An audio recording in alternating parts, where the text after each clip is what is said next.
The tempter's name was Vanity, and my wife succumbed too easily to his charm. All her life, Heather was pretty, but a little overweight. So when the children grew up and left home, she began to exercise. At first, it was just to kill time. Then everything changed dramatically. The more she trained, the slimmer her body became. Her body became her obsession, and she was born again as a goddess. Then the flirting began. For the first 22 years of our marriage, we were a friendly and loving couple. We went to social events together. We danced together at parties. Now, this difference between my sexually attractive wife and her out-of-shape, middle-aged husband has led us to go in different directions. Heather had her choice of attractive men. It was never just one guy. She talked and danced with all of them. At the same time, she rarely graced her former friends with her presence. My friends went from insulting me to looking at me sympathetically. But seriously, what could I do? Her behavior was not clearly wrong. She could dance with guys who were younger, fitter, and more attractive than me. But there was no real romance. She just looked like she was having fun. Needless to say, she was happier than I ever remembered. I was ready to wait it out. I've heard about the midlife crisis, and I hoped that this too would pass soon. However, it eventually became clear that Heather's newfound sense of power had changed her fundamentally. Narcissism came first.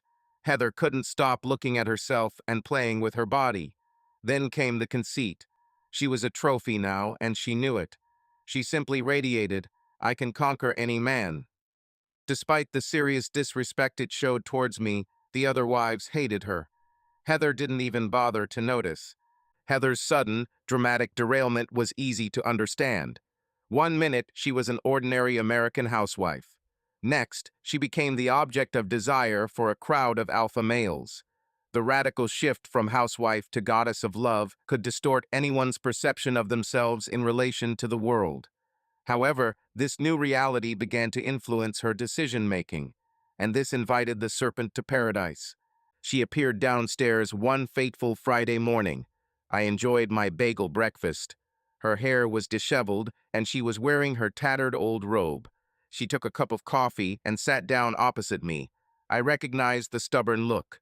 I thought, "Ooh, this doesn't bode well," she said. "Tom, I need to talk to you." These words are not what the husband wants to hear. So I put the bagel aside and looked attentive. She said, "I never had my own identity. I've always been Tommy Jr. and Susie's mom and your wife. But now I have changed myself. I am my own woman." She paused and waited for the obvious question. I said, "What does that even mean?" She said, "When we met, I was a gray mouse. I had boyfriends, but I was just mediocre. In fact, I think it was our mutual lack of personal charm that made us so compatible, and we have lived a completely unnoticed life for the past 22 years. She stood up and opened her robe. She was naked underneath. Her toned thighs, toned sides, firm stomach, and large, firm breasts were outstanding. She ran her hands over her magnificent body and said proudly, "I am no longer a gray mouse." Then she closed her robe and sat down again. She looked at me as if she wanted me to understand. She said, "I get harassed by men all the time. I ignore them because I love you. But one special man offered to take me to an unusual place." She paused, lowered her head, and added in a whisper, "And God forgive me, but I'm going to take him up on his offer." I already guessed where this conversation was going, and I was angry. But I controlled my anger and said, "What does that mean?" She looked at me with pleading eyes and said, "You don't know him. We met at a club. And since then, we've met at dinners several times. During that time, he behaved like a perfect gentleman." I said bitterly, "That means he hasn't tried to get you into bed yet." She looked indignant and said, "No need to be rude. He's not. He's older, very rich and worldly. He only wants my company." I looked incredulous, so she quickly added, "He asked me to accompany him to Paris next week, and I'm going to go with him. It'll only be one time. He's married." I said, "Let me get this straight. You know he's married, and maybe you should remember that you're married too. Isn't this a textbook definition of cheating?" She looked annoyed and said, "That's not true. I will only be with him this once. This is a once-in-a-lifetime opportunity. After this, I will belong only to you forever, and I will make it up to you. You will see." She added sincerely, "But I need one unusual memory for my album before time takes it from me." And she again pointed to her body. Her tone told me she was obsessed with aging. I said, "That's bullshit, Heather. This guy is not a gentleman, and what he's proposing is not romantic. All he wants is to get you into bed." I stopped and added, trying to sound more determined than I felt, "Because I won't be here when you get back." She looked contemptuously and said, "Don't say that, Tom. Do you love me? I know you love me, and you'll let me do it because we love each other. It doesn't mean I'm sneaking around behind your back. I have one dreamy fling, and you will never regret it." She was wrong. I already regretted it. I took her left hand with both of mine and meaningfully played with her wedding ring. I said sincerely, "I love you. If you count the courtship, we lived together for 24 fantastic years, and we have 2 wonderful children. So all I can do is beg you, please don't do this." She looked sad and said, "I will always love you, Tom, and we're going to grow old together, spoiling our grandchildren. But on Monday, I'm leaving for Paris." It struck me with a lightning bolt of pure anguish. I asked pleadingly, "Is there any way I can talk you out of this?" She looked at me patronizingly, the way a mother might give to a naive child, and said decisively, "This is definitely going to happen. All preparations have already been made." I stood up without another word and walked out the front door. She called Tom. It was the same whiny tone teenagers use when their parents are being unreasonable. I kept walking. I went to the county park. I'm not a crybaby, but my stomach was doing flip-flops. I opened the car door and left the bagel in the parking lot. I wiped my mouth and sat down, looking at the same green lawn that I had seen my children play on centuries ago. You never think this will happen to you, so you never have a plan. I thought about my situation. I had nowhere to go. Where would I stay? I make decent money. But with 2 kids in college and an upper-middle-class lifestyle, we can barely cope. We had very little savings and our credit cards were almost maxed out. I have no family or close friends. In short, either stay home or sleep in the car. Heather knew our financial situation. I think that was one of the reasons why she was so confident that she could pull off this little trick. Hopelessness, alienation, and a feeling of extreme loneliness hit me like a cloud of mustard gas. I said to myself, I have invested my emotional life in this woman, and now she's holding me for ransom. This realization brought me back from the brink and strengthened my spine.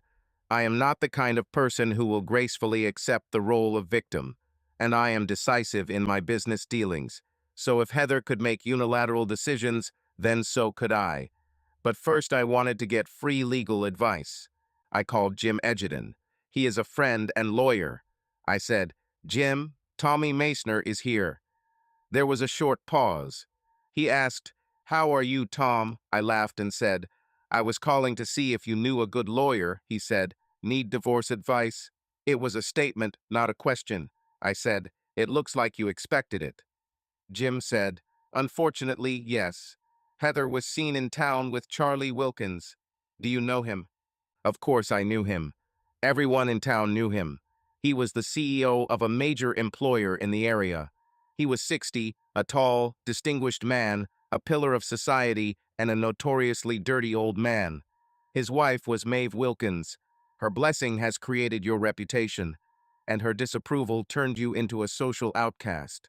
I thought to myself, Heather, what have you gotten yourself into? When I came home, the house was empty. Heather was either at the club or out to lunch. I assumed it was still just lunch. Wilkins was too conspicuous for daytime fun. This was the whole point of the trip to Paris. She has already started to get ready. Nightgowns and sexy lingerie were a revelation. I've never seen anything like this before. This cemented the reality. I had to sit down for a second. I was pretending to be reading a book when she came in. She looked stunning in her fashionable sportswear. I'd probably look this good too if corporate America didn't keep me tied to a desk 40 hours a week. She walked towards the stairs, humming a cheerful tune. Then she saw me.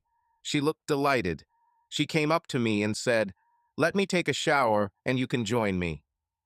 It was obvious that her engine was running. I looked up as if she had interrupted me and said, "I'd love to, but I'm at the most exciting part of this novel, so I'm afraid I'll have to decline." She understood. She said, "Don't be so moody, it's still yours." Her body was amazing in her tight workout clothes. I looked at her with what I hoped was neutral interest and said, "Seriously, I'll refuse." She was angry for a second and maybe a little offended. Then a look of determination appeared on her face.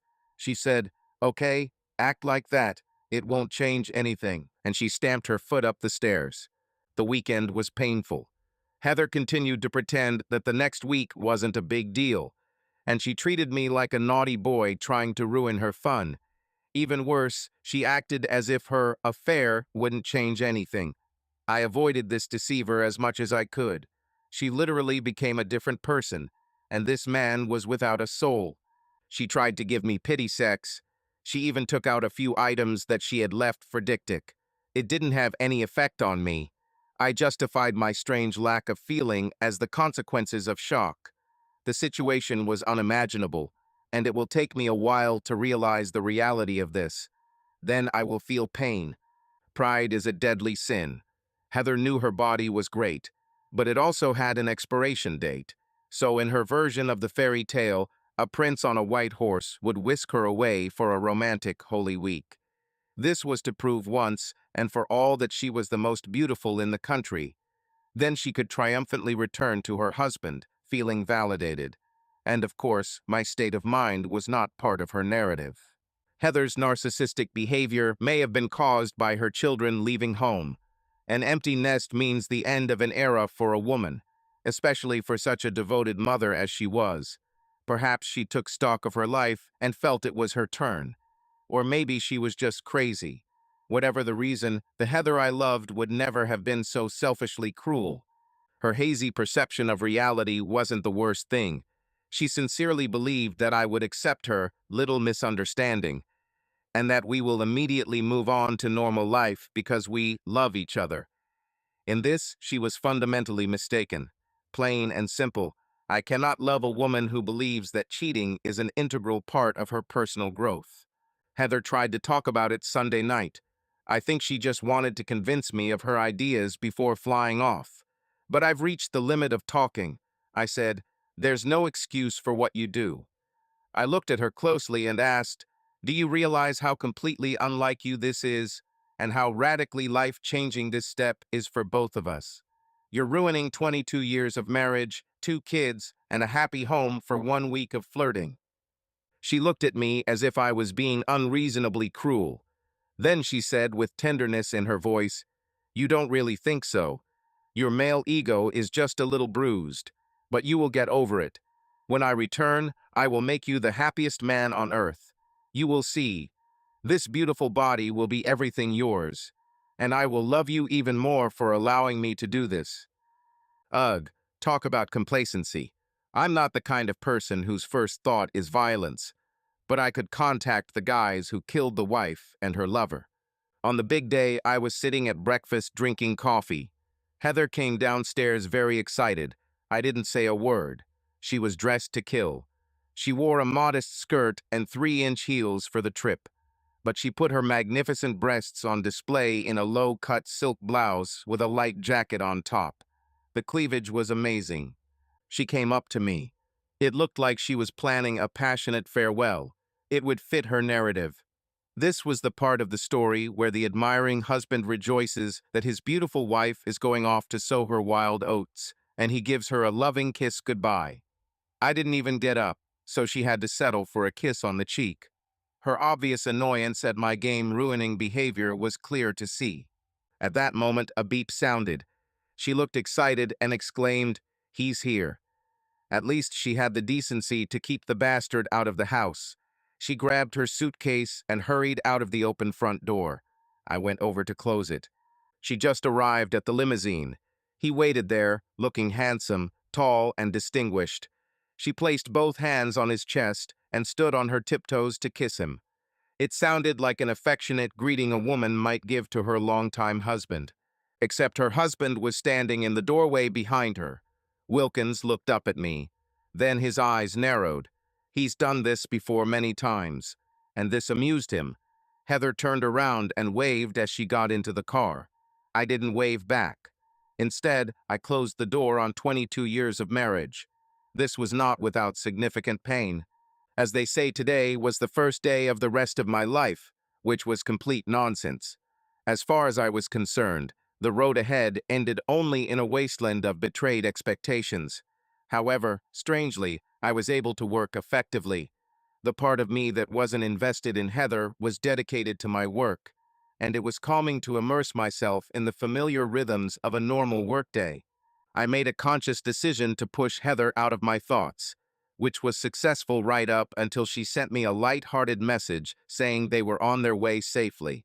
It was a startling indication of how out of touch she was. I was afraid that she would keep sending me photos, so I went to my local Apple dealer and bought myself a new phone. The old me ran over to the parking lot when I left. Then I looked through local housing listings to find a place I could move into immediately. In the long run, I was probably doomed to bankruptcy, but in the short term, I had plenty of cash. This is because I make a lot of money, and I decided to stop paying for everything that was associated with my old life. As the song says, freedom's just another word for having nothing. In fact, I felt so liberated that I invested in a double wide. You can keep all your trailer park jokes to yourself. My new place was close to work. It had great parking, a nice deck, and was 3 times the size of any apartment I'd looked at. The furniture was completely new, if a little tacky, and my neighbors were pensioners, not bikers, so it was quiet here, like a cemetery in a sense, literally, if you know what I mean. On Tuesday, I moved all my portable belongings to my new home. My last night in our McMansion was terrible. All the ghosts and memories of happy days passed before me in my sleep. The pain was excruciating. Then, in the morning, I threw off my marital shackles and was born again just like my treacherous wife. The following Monday, the front page of the Tribune published an article under the loud headline, "Games in Paris." There was even a photo of the 2 adulterers looking dumbfounded as they went through customs. The dirty details were smeared throughout the 3-day news cycle. The coverage included many rumors and speculation about Wilkins' other alleged affairs. It all made for a fascinating read, and it even received some national coverage. I don't know what Wilkins thought was going to happen. Maybe he just assumed that I would be proud and cuckolded, or perhaps he thought he was too powerful to be affected by it. Either way, he had a lot to learn about the cost of pride. He forgot about the caught atmosphere that permeates the Fourth Estate. The media is out for blood, and there's nothing like a juicy scandal to sell newspapers. So I used Wilkins' public position to unleash the hounds of the press. It only took a couple of phone calls and a few simple facts. I don't run in Charlie and Heather circles, so I don't know the exact details. Wilkins remained married, but as the tabloids said, I heard that his wife took a lover. I definitely knew that Wilkins' board of directors had promptly retired him. He became an awkward presence as a leader. There was the usual golden handshake, and Charlie Wilkins was relegated to the ranks of the idle rich. I had mixed feelings. His career was ruined. I caused it. But the guy still had enough money to travel to Paris. Heather started calling me at the start of the workday on Tuesday. She must have tried to call me on Monday, but that phone had tire tracks. I knew that sooner or later I would have to talk to her, so I gathered my strength and answered. I said in my most business-like tone, "Tommy Maisner, how can I help you?" Her anger could barely be contained. She said, "Where were you? I called all day yesterday and you didn't answer the phone." I said in a conversational tone, "How was Paris? You looked really good in the photos." She said furiously, "Where are you? Where are your things? Why aren't you at home?" I laughed cheerfully and said, "What part of I won't be here when you get back didn't you understand?" There was a long pause. She said somewhat softly, "I didn't think you were serious." There's no chance you'd just walk away after 22 years of happy marriage. I laughed and said, "Oh, but I'm gone, Heather, and I now have a whole new life. And best of all, it's completely without you." There was an even longer pause. Her tone became seductive. "But my love, I can't live without you. You know that." She probably didn't realize how true her words were. I kept what was left in my bank accounts and savings. After I paid for my move, this money will only last a couple of weeks, and she had nothing to replenish them. I said in a matter-of-fact tone, "You'll have to get used to it, Heather. I'm completely out of your life. Now I really need to get back to work." She exclaimed, "Wait, don't hang up. Do I really need to talk to you?" All her self-confidence was gone. She sounded desperate. I wanted to complete this. I said, "Let's meet at Johnny's and we can discuss the terms of the division." She said pleadingly, "Can you come here? I'll cook dinner." I said darkly, "I will never set foot in that house again, especially with you in it." She said uncertainty. "Okay, Johnny's." "What time?" I said. 7 o'clock. This gave me some time to prepare for the upcoming test. And Heather did not disappoint. All conversation stopped when she walked through the door. Johnny's is a local diner. The appearance of a goddess like her among them made the locals stare. She truly was a magnificent woman. She showed off her long, muscular legs in a very tight little black dress. The dress ended 4 inches above the knees. She had a sweet but plain face. However, with all the beauties she has mastered over the past year, she could turn into a movie actress. Of course, there was also her full and amazingly firm body. When she burned fat after giving birth, she discovered that she had a long and slender waist. The contrast with her super-toned sides and bulging butt made her appear even curvier than she actually was. Hate is not the opposite of love. Hatred involves feelings towards another person. Lack of love is complete indifference. That's exactly what I felt when she approached the table. She showed me only clear disrespect, and her protective attitude before she left rendered any residual feelings invalid. Now all I felt was the desire to end this unpleasant matter. She even tried to sit in the booth next to me. I said, "Heather, we can't talk sitting side by side, and we have some serious issues that we need to resolve." She looked at me as if I didn't understand what I was missing and sat down opposite me. It was clear that she still thought she held all the cards. I said, to be polite, "How are you?" She was going to tell me about her trip. I saw it in her eyes. What she saw in my eyes made her change her mind. Instead, she said, as if trying to convince me, "Stop sulking, baby, and go home to the woman who loves you. I told you you wouldn't regret it, and I'll try hard to make it up to you." She still didn't understand. I have known this woman in sickness and in health, in the boring daily routine of home and in the heat of passion, and I loved her for 22 long years without looking back. Now I have nothing left. She destroyed all my confidence. I believed in her. I believed in our marriage.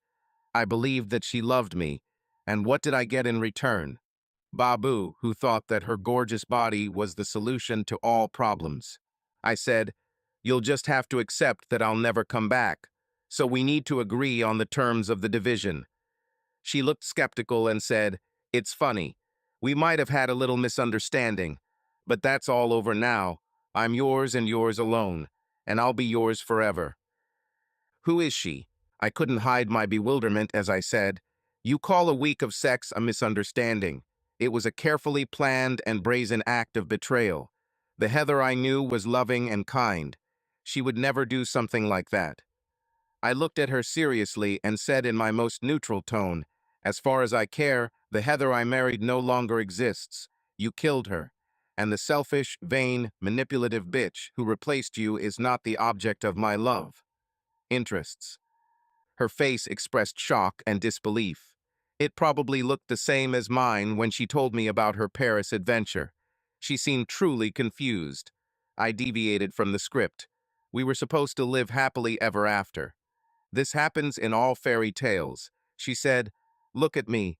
I'm the same one you married, only much improved. Didn't you like the new body I created for you?" I said, "I loved it until you willingly gave it to someone else. You slept with Wilkins last week, didn't you?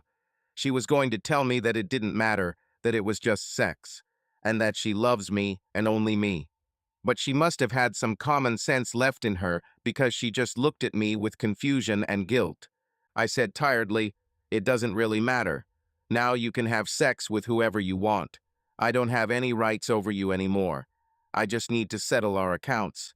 Then we can go our separate ways." She looked shocked.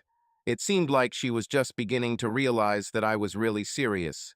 She said quickly and with real emotion, "I've been faithful to you for 22 years, and I will be faithful for the rest of my life. How can 1 week change that?" Marvelous. Not a word of apology, not a drop of remorse. "Heather, I barely recognize you." Now it was my turn to be patronizing. I said, "Really? You agreed to be another man's fuck toy for an entire week, and you thought I would just wipe the slate clean?" The conversation was becoming meaningless. She simply did not understand. I said, "Listen, Heather, I really have to go. You're going to need money to live on. This is how it's going to work out. I'm going to ask Jim Edgerton to give you the fairest separation agreement we can come up with. I owe you the first 22 years. I added, "All the details will be laid out in the agreement. We'll split everything equally. The kids may have to take out student loans to finish their studies, and you'll have to moderate your demands. But I'm sure you can live on what I give you, until you find a job." Unfortunately, this offer did not include gym memberships. I looked at her to make sure she was paying attention. I said, "The more important thing is that we will have to sell the house and split the profit from the sale. Neither of us can afford to live there. But fortunately, we have a lot of capital, so we can sell it at a very low price, and I already have a buyer. This will help us both avoid bankruptcy." It was starting to dawn on her. At first it was bewilderment and then panic. She looked like she was about to cry as she said, "This can't be true. How could you just leave after so many happy years together? What should I do now?" I said, "You're a beautiful woman, Heather. I'll give you the fastest divorce I can. You'll have your choice of men, and I know it won't be long before you find your next fool." I wanted her to quickly leave my books and move on to someone else's fast. She pulled herself together and said, "You're talking about this like a business deal. I give a man my body and he takes care of me. Is that what you're offering? Does it sound like I'm selling my body?" I said, "Ahem. You've been there and done that. What is Paris after all? You can call it romance, but I call it selling. So if the shoe fits, put it on." I woke up. She stood up with me. She looked at me with pleading eyes, and she said with true desire in her voice, "Come home, Tommy. I miss our happy life together." It was more like the Heather I once knew, and I almost gave up. But I remembered what the new and improved version was. So instead I said, "Tomorrow you will receive the documents." And I left her life. The divorce was as calm as the picturesque coast of Normandy on the 6th of June 1944. There were no actual losses in lives, but Heather's pet berserker, who was personally paid for by Wilkins, did everything he could to rob and ruin in court. Heather finally realized that her gold mine had hit a mine, and she was absolutely desperate to get as much out of me as she could. For my part, my friend Jim was an extremely competent advocate, and my offer was very generous, given that there was a highly publicized trip to Paris hanging over it all. As for me, there was no love for Heather, just a hot pile of nothing. And nothing is exactly what I felt nothing. I didn't want to bury her in the backyard. It would give her too much of what the Japanese call face.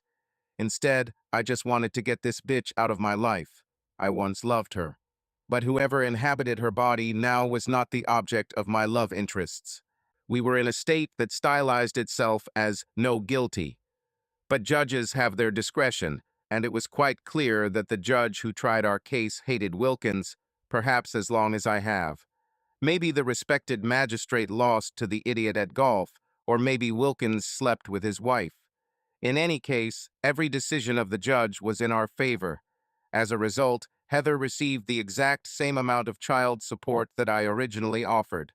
The fact that we sold the house made things easier, and probably kept us both out of Chapter 7.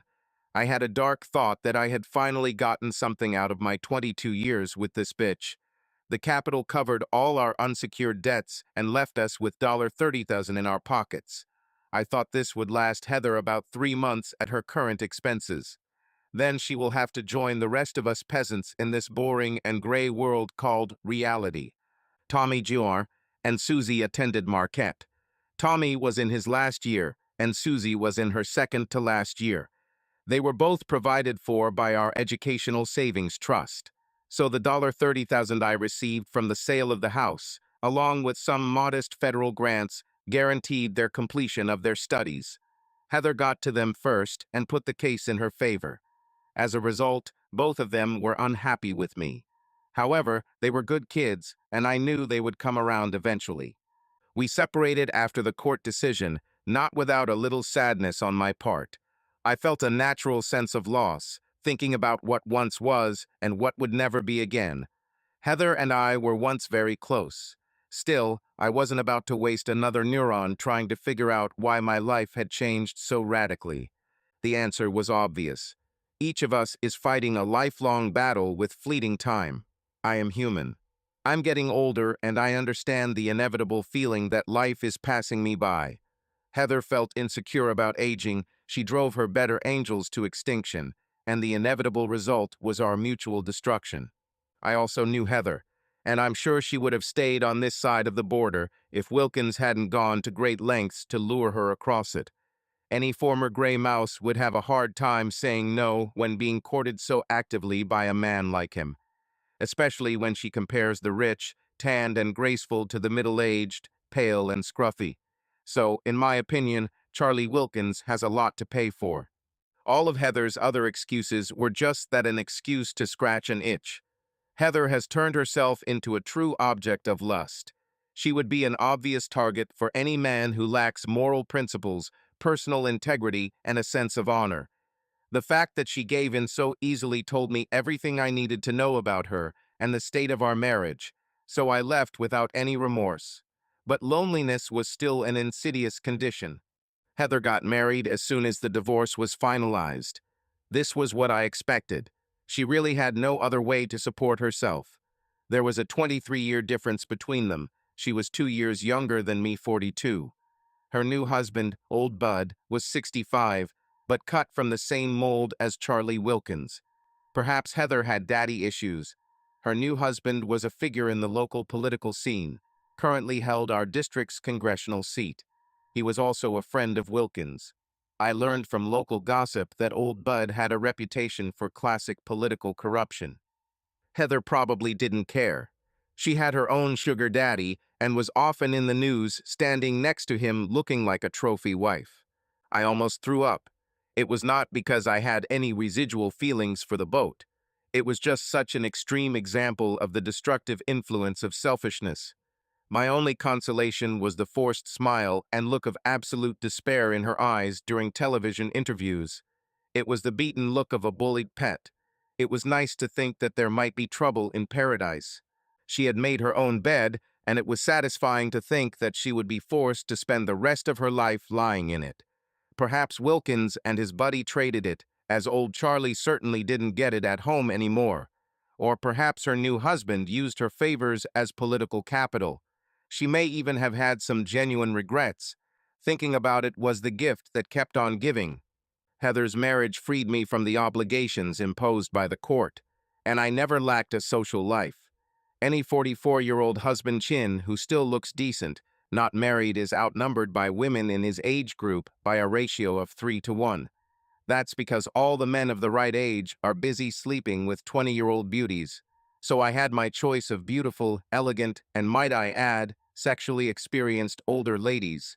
The problem is that all my long-term plans and assumptions were shattered, and I was simply drifting. The life of the average man must follow the same worn path. Get a good education, meet the girl of your dreams, find a satisfying job, work hard, have children, and die in each other's arms. All I had now was work. I met Heather Smith my senior year at Michigan. I swam for them while getting my computer engineering degree. computer engineering is not the 4-year technology vacation that athletes typically pursue. And since I needed to swim to keep my scholarship, I had no time for socialization. But Heather was on the women's team, and we crossed paths often. This was before Speedo and Tier took over the sports swimwear market, and the super thin nylon suits we wore hugged the body in interesting ways. If you're a guy, the first thing you do when you get out of the water is pull on the front of your suit. Otherwise, the public will get a good idea of what you have there and whether it is cropped. The same applies to women. Therefore, if we had a joint training session with the women's team, most of us guys either stayed in the water or did not take off our tracksuits, because walking around the pool deck in an excited state can be very embarrassing. So I was in my usual position, holding the float, when Heather stepped onto the starting block. I've never seen her before, but she amazed me. She was of average height, perhaps a little plump, but she had large breasts and legs that could crush a man. Her face wasn't pretty, but the smile she gave her trainer was pure sunshine. I fell in love. She was also my type fast in the distance, so the university PR people wanted to take a picture of us together for the cover of their program, and so we started talking. The rest is history. I asked her out for coffee, which led to a date, which led to her showing me what a really strong woman can be in bed. The first time we had sex was in my college room. My neighbor was away for the weekend, and I managed to sneak her past the trainer who sometimes patrolled the hallways. She was dressed in what was then considered college chic. I remember this style was called grunge. This style was a real treat for the male students because all those baggy clothes were easy to take off. I already knew everything about her body. In those days, it was impossible for female swimmers to maintain much modesty due to tight swimsuits. We lay there, catching our breath, for more than a couple of seconds. Remember, we were both more physically fit than 99.9% of the world's population, and we still nearly blew each other's vascular systems. She looked at me in surprise and said, "I've been with several men, but I've never had sex like this." We became inseparable after that. I graduated from university and got my master's in engineering while she was finishing her degree in education. I had a small off-campus apartment and Heather moved in with me. We were never apart except when she was on guest appearances. We got married as soon as she graduated and we moved to Chicago. I was hired almost immediately by one of the 4 major accounting firms. We bought a small house in need of renovation in Oak Park, and I drove the L to work every day. Heather taught at Bishop Fenwick. We lived an idyllic life as a childless couple for 25 years until Tommy Jr. was born and Heather became a full-time housewife. Without her income, we struggled to make ends meet, but we pulled it together. Heather was the best mom in the world, and I was proud of her. She was just starting to think about going back to class when little Susie was born. It was a little unexpected, but we loved her too, and Heather returned to full-time mothering. The thought that my wife would return to teaching did not even arise. By the time Susie started school, I had become the head of the firm's security practice, so there was nothing much to be desired. Heather was completely devoted to me and our children, and so time passed in a golden glow. The kids grew up, and we moved several times, eventually ending up in a small town in Virginia, south of Washington. This city was ideal for me, both for trips to Washington and Richmond. I could drive to Richmond in 55 minutes, and the 45-minute drive on I-95 to the Springfield subway station was relatively stress-free compared to driving all the way to the rat's nest of traffic around D.C. Finally, we had personal freedom and could do what we always wanted, just Heather and me. I thought we had the perfect life until Wilkins invaded her. I don't make excuses for her, but she spent almost 21 years as a stay-at-home mom. She did it without complaint. But during that time, she went from being the archetypal female athlete to being a plump, out-of-shape housewife. At the same time, I was becoming more and more successful, and perhaps a little too absent from home. It was something of a perfect storm. There must have been a lot of hidden resentment building up inside her, because her betrayal came like a bolt from the blue and was very difficult to accept.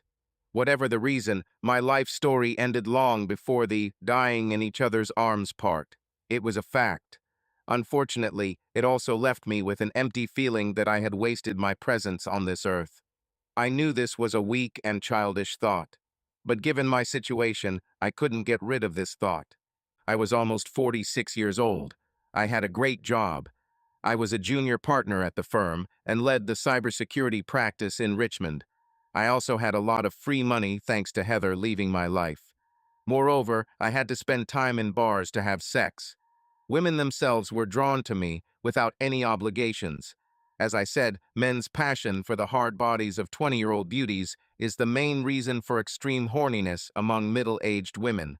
So I had a choice of beautiful, elegant, and, might I add, sexually experienced older ladies. A year after my divorce, I bought a small place on the banks of the Rappahannock River in Capitol Bay. It was just a one-room hut with a tin roof, but it was so peaceful there on this big, lazy river. The scenery and wildlife could keep you entertained for hours. I had a Manatee 10 single kayak that I used to paddle around various bays and lagoons, take artistic photos of the abundant flora and fauna of the Virginia River Valley, and just enjoy the gorgeous summer. It was always humid at night, and my window air conditioner struggled to cope. So I pulled out the kayak and paddled out into the twilight, amid the croaking of frogs and the noise of insects.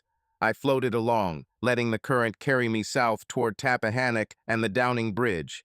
I had 3 bottles of a Slin orange starfish in the kayak's built-in cooler. I put my feet up on the side, sat back, and thought about the stars. I sailed under the full moon on that hot, humid, peaceful night. And that's when I started to come to my senses.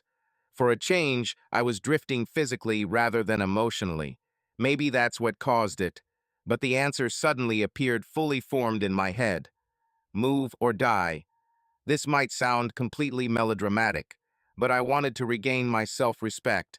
So I knew I had to stop being a coward and take a chance. It was a scary undertaking for a 45-year-old man to leave a comfortable life and start all over again. Middle-aged men do not have the energy and naivety of young men. But the only other alternative was to continue wandering in the desert without a plan, and that seemed so cowardly. I swam almost a mile, and it was already close to midnight. The stars sparkled as always, and the moon became even brighter. I could hear the sounds of warmth from the cicadas on my side of the river, and at that moment the details of what I was about to do began to pour into my brain like coal from a chute. It was supposed to start on Monday. Rowing back was not as easy as going with the current, but I was in great shape, and by 2 a.m. I was hauling my kayak to shore. I got into my Land Rover and drove back to the trailer park. I still smile when I talk about it. I took a couple of hours nap, put on my business suit, and headed to our headquarters in Washington. I wanted to talk to the managing partner. On the way back up the river last night, I was contemplating the details of a complete reset. I clearly had to adopt a new strategy for my life. This was obvious because the old paradigm did not work so well. In fact, if you think about it, the American dream is a depletion of the soul. You are subject to a tired set of social rules. Keep your wife and kids happy and make your boss happy. Of course, all these things are in the interests of others. So what happens when you start pleasing only yourself? Your wife starts cheating, your kids think you're a jerk, and your friends turn on you. Oh yes, that's right, I forgot. I played by all the traditional rules for 22 years, and guess what? My wife cheated, my kids think I'm a jerk, and I have no friends. Even work, which was the place where I continued to be successful, happy, and fulfilled, was starting to look like a long road to a dead-end ending, one where I ended up with nothing. Moreover, I was already living in a mobile home. It was simply in the wrong place, a place I had to leave if I wanted a fresh start. Last night my epiphany, and it fell on me like Paul on the road to Damascus, showed me all of this. So accordingly, I was going to shuffle the cards. Basically, I planned to go wild, and that's what I wanted to talk to the managing partner about. Our main office was on New York Avenue, between 11th and 12th Streets. This, not coincidentally, made it convenient to K Street. The building created an irreplaceable impression of wealth and success, which was necessary to attract major Washington power players. So the managing partner sat in a throne room slightly larger and richer than the Taj Mahal. As one of the junior partners, I could arrange a meeting, but it was obvious that he didn't even know who I was. I expected to hear Purcell's trumpet freestyle as I walked the 50 feet from the door to his desk. The partner stood up and shook my hand. He pointed me to a place and said, "How can I help you?" "Ah, Thomas?" Nobody called me that except my mother. I've thought this through carefully. Basically, I was going to suggest doing penetration testing in the wild. We have already provided this service, but those pen tests were the home variety, which didn't really tell you anything. What I was about to suggest was a rough version of sex without safe words. This will be an aggressive attack on the target system, and this is exactly what is required to ensure that the client is truly protected. The managing partner, naturally, was horrified. He paused and said, "This is ridiculous. What would happen if we actually damaged or disabled one of their systems?" I said. "Wouldn't they like to know about it through us, rather than get the news in the middle of the night thanks to the Chinese or North Koreans? And we would know how to quickly restore them, since we were the ones who took them out." He sat back for a second and seemed interested. I added enthusiastically, "Yes, this could be potentially damaging, and the last thing you would want is to associate our firm's good name with a black operation against one of our clients, even if it would be in their own interests." He nodded vigorously in agreement. "Fine," I continued. "So I propose to separate myself completely from the firm, to actually go into the shadows. I will set up somewhere very far away from all of you, and I will conduct all my transactions as if they were not part of the firm's business. Of course, you will continue to pay me, but it will be through a fictitious corporation to give you the opportunity to deny your involvement." He continued to look skeptical, so I added, "We won't have many clients, but some of the more enlightened ones will be willing to take a chance. This will cover my salary. Otherwise, I will retire on my own, and you will lose a very profitable niche. I know I can sell it, so I'm willing to take the risk." He leaned back in his chair, clasped his fingers, and thought. He then said, "Okay, you've convinced me, at least enough to discuss it with the other senior partners. I'll let you know tomorrow." I stood up and thanked him. We shook hands, and I walked out into my new life. The next day, I called the managing partner. He said, "Thomas, we've been talking about this all night, and most of the board thinks your idea is bold and entrepreneurial. So we'll support you.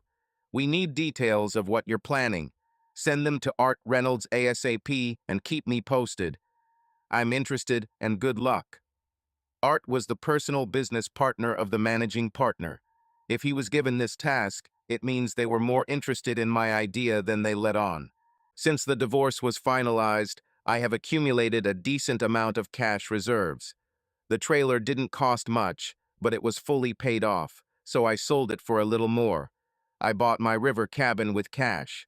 In fact, it was so cheap that I was never sure the seller actually owned it, so I could walk out of there and not look back. When I set out, I had 6 figures in my pocket. All my earthly belongings were crammed into my Land Rover LR4. I had 2 criteria. I wanted to get as far away from my old life as possible, and I needed it to be hot. At first, I looked at places like California and the Southwest. But California is too expensive, and I don't like old people and snakes, so Arizona and New Mexico were out. Texas is associated with either oil or cowboys, and the Deep South is still Dixie. Accordingly, by process of elimination, I headed down I-95 to the Florida Keys. I plan to settle in Key West. I've heard a lot of good things about the local atmosphere, and I don't mean the weather. But the overall single guy vibe is so relaxed and party-oriented that I couldn't think of a place more antithetical to my old life. And it's a tropical place. Then, on the way down, I stopped for breakfast at a cafe in Key Largo. Key Largo tourist. But this is the red-headed kind of tourist traffic. Fishermen and divers, not people who just want to drink, have fun and pretend they are Hemingway. And when I looked around the dining room, its working atmosphere somehow attracted me. I thought, this is exactly what I'm looking for. It's far from my old life. and it's a place where I can settle down. As I was leaving, I passed by one of those notice boards that restaurants leave out for local residents, and there was an advertisement for a place for sale that looked interesting. So I went back to the US, and looked at this place. Like all the other homes in the area, it arrived on wheels. But it was much nicer than the one I just sold, and it was cheap. I wrote a check to the local real estate agents, and they were more than happy to hand over the keys to me. When I looked inside, I was delighted to find that it was furnished. Mobile homes with keys do not always have furniture of the same quality as that found in the Palace of Versailles, but some are better than others, and this one was stainless steel and leather. The floor was some convincingly authentic wood laminate instead of plush carpet, and the view opened across the deck directly onto the canal. It was completed with a small dock for boats. The neighbors mostly worked on the piers or in the tourism industry. People on both sides had children, but they were still babies, and the distant crying did not bother me. There were several pensioners, and several seemed to live at the expense of the state or their relatives. But none of my neighbors were the middle-class snobs I've lived with for the last 22 years. I was going to drive my peg here. It was probably important for fishermen to have access to water. The 154 megabit connection was important to me because it was my new trump card. Luckily, the main cable for the keys ran straight through the US. And the main fiber optic cable was only 300 yards away. By the end of the first week, my lair was connected to T1 power. I wanted to fit into the new environment, so I started hanging out at a couple of local taverns. The LR4 is a powerful beast, more akin to the iconic Land Rover Defender in looks and functionality than its more elegant siblings. The locals, who belonged more to a set of disheveled F-150s, didn't know what to make of it. But he was so muscular that he sent the right message. As a result, I began to be accepted as a local rather than a tourist. The Keys is a special place when you are not a visitor. The air is thick with tropical humidity, and the sun is in the climate zone of Cuba, not Orlando. Each day starts with an intense blue morning sky followed by plenty of cumulus clouds on the horizon as things start to warm up. Along the U.S., there is always traffic, even at night, and as you approach the highway, the smell of exhaust and diesel begins to replace the smells of tropical vegetation, crushed coral, and waterfront. It's been 2.5 years since the infamous Paris trip, and I've started to feel more grounded. I don't know how other people will react to betrayal that destroys life. But in my case, I became an island fortress, completely removed from his feelings and hiding behind thick walls of anger. This wasn't the kind of mood that would lead you to get into bar fights. It was rather like a thick fog of unattainable cynicism. This caused other people to retreat. And that was exactly what I wanted. I was just dead inside. There was no rage, no longing for lost love. I even knew it was a defense mechanism. But I had no intention of changing my behavior. I was never going to trust another being but myself again. In fact, there was one exception to this rule. I still got myself a dog. In my opinion, dogs are the only creatures that a man can truly trust. Mine was mostly Labrador and Shar-Pei, big, wrinkled, and smelly, full of unconditional love and tender kindness, and it was the best companion a man could wish for. We talked constantly. Well, more precisely, I talked and he listened. He was a good listener. I trusted him with all my feelings of hopelessness and boredom.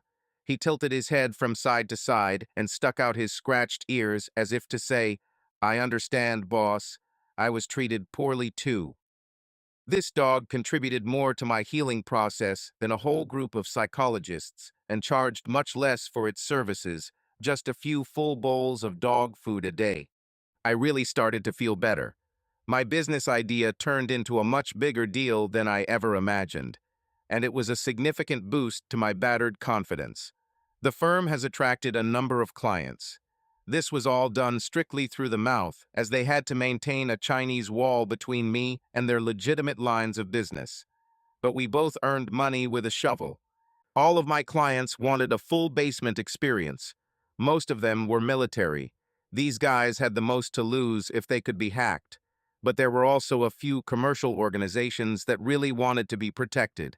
I gave them my usual speech about what would happen once I released my flying monkeys, and they all asked for a ball and limits.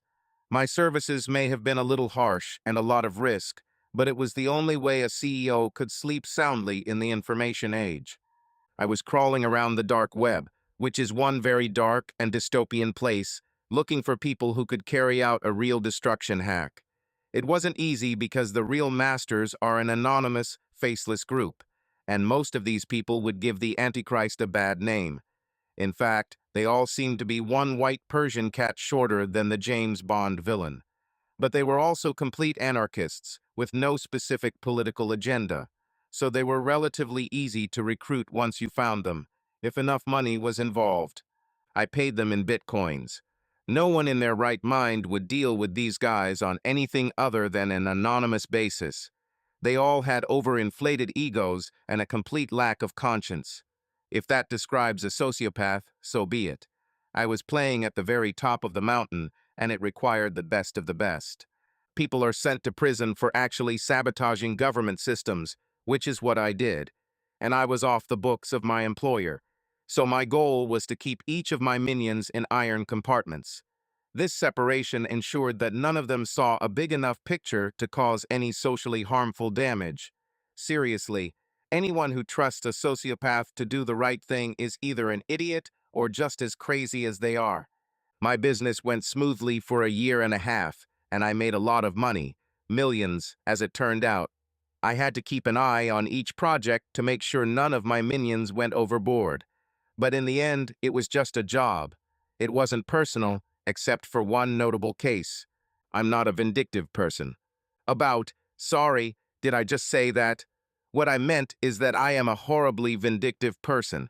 So I lovingly gave Charlie Wilkins and my ex-wife to my personal piranha group. It was totally personal.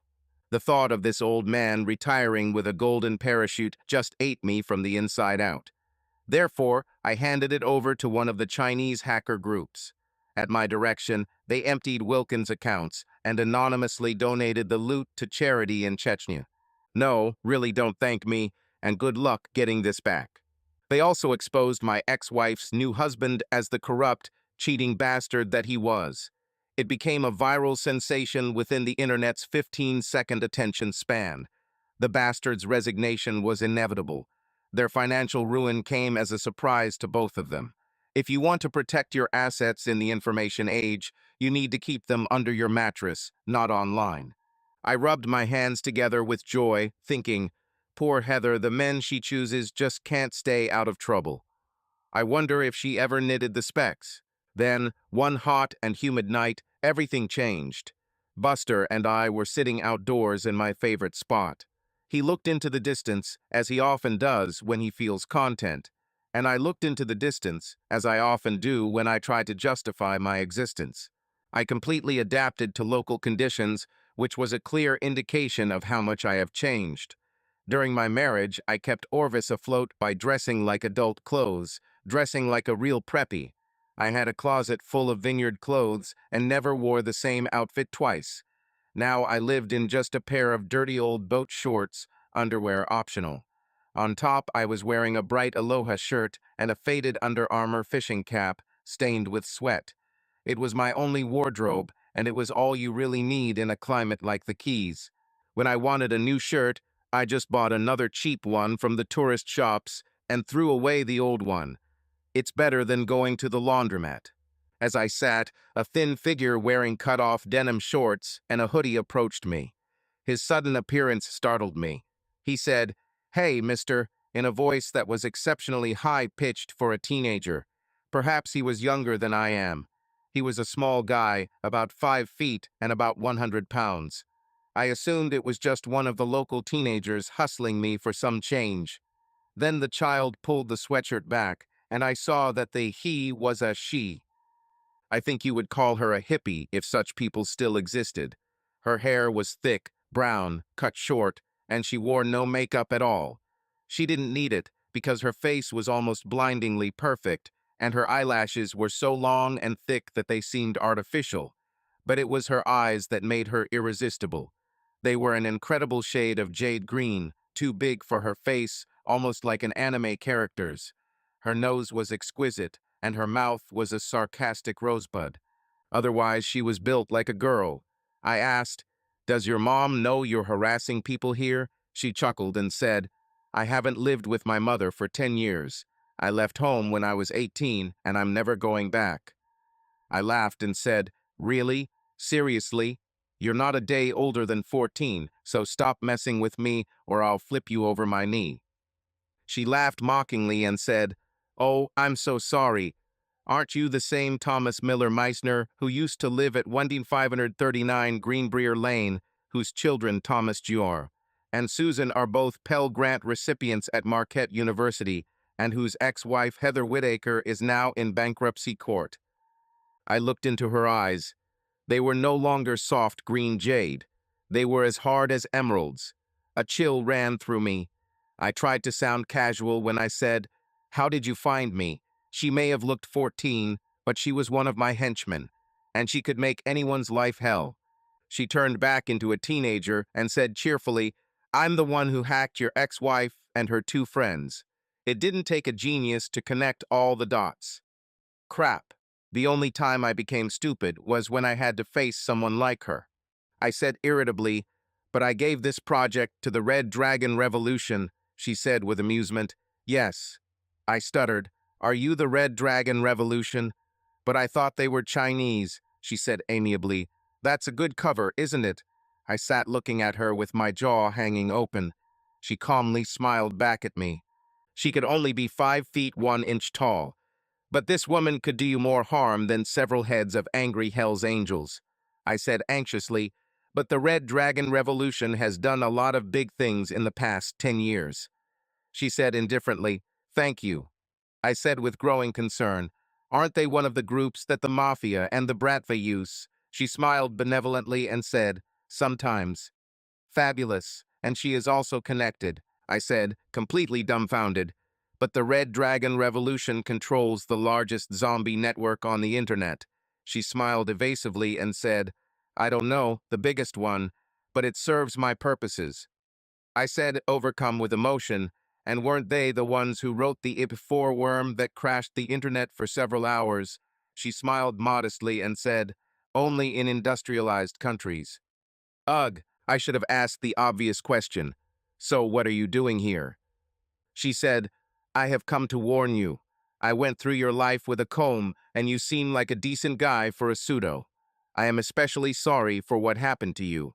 I made her suffer as much as possible, in case you were wondering." She beamed like a mischievous little girl, which was scary. I am not a brave person. I wanted to throw my hands up and run screaming back to my trailer and hide in one of the closets.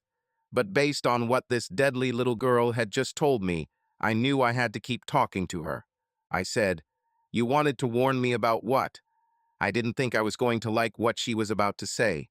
But I realized that people with the best kung fu know everything, and Red Dragon was the hacker queen. So what she was about to tell me was important. She actually looked at me with sympathy. Until that moment, she had been watching me like a snake ready to eat a bird, and the fact that she still seemed more like a homeless girl than a fatal woman was completely unimportant. The best of them are born with talent, and it shows itself very early. She said, "I'm afraid your efforts were a little too successful. You took a lot of money from very bad people. That's why the community has announced a reward for you, and you need to disappear." I intuitively believed her. The problem with success is that it sets you apart from others. And I knew what happens to people when a hacker culture decides to get personally involved. Your secrets become public knowledge, you have no money left, your credit score drops to 0, and the police will be looking for you. I was also confident that whoever wanted to receive the award would be able to do so. I asked the obvious, "How can I trust you not to take this award?" She laughed loudly and said, "I could have exposed you a long time ago. Why do I need money? I take whatever I want. My flight here and my rental car were paid for by the guy you sent me named Wilkins." I was so shocked that I blurted out, "You mean you didn't give his money to the Chechens? It was unimportant. It didn't matter. I know. I'm an idiot, she said, still having fun. What does that have to do with anything? You may have 72 hours to disappear, otherwise very bad things will start happening to you and everyone you know. I'm here to make it happen. Then she stopped and mischievously said, so let's get back to you. I could almost hear the sexual innuendo in her tone of voice, but I was old enough to be her father. In fact, my daughter Susie was only 7 years younger than my new deadly friend. Besides, she might be 28, but she still had the sex appeal of a prepubescent teenager. I knew what would happen. She needed to use my equipment to kill me, and in the transition period, I was going to literally become a new person. Essentially, the gods had pulled the rug out from under me once again, just like that fateful Friday almost 4 years ago. It was like being struck by lightning. At one point, I was living a life of peace and satisfaction, like Tommy Meissner. The next moment, Tommy Meissner died very suddenly and unexpectedly. My mind was still trying to figure out what that meant. I was happy for the first time in a long time, and then in an instant it all went away. My complete disappearance would be unbearable if I were still married, but now it didn't matter much to me. However, I was overcome with a strong feeling of nostalgia and regret. The children will think I'm dead. I'll never see them again. My employer, with whom I worked for almost 25 years, was left to bear the responsibility. And my career, which had constituted my entire life up to that point, was over. The feeling of loss was indescribable. I stood up tiredly and motioned for Buster. He stood up and looked at me like, "Who is she, boss?" I started crossing us Highway 1, heading towards my trailer. She walked happily next to me. It didn't come up to my shoulder, and Buster probably weighed more than she did. I said, "I don't want to seem ungrateful, but why should I trust you?" she said. "No offense, I'll show you when we get to 17 Points in a Drive." I said, "Enough, I got it." Then I muttered under my breath, "Show yourself." She was telling the truth. We work on command lines rather than the point and click interfaces that the herd uses. She typed a little, and there was no doubt left. Several groups wanted to serve my head on a platter, and they posted this message on the dark web. I was flattered by the amount of Bitcoin they were offering, but I cost them a lot of ill-gotten loot. I just never expected them to be so barbaric. I assumed the inspiration was organized crime rather than the nerd community.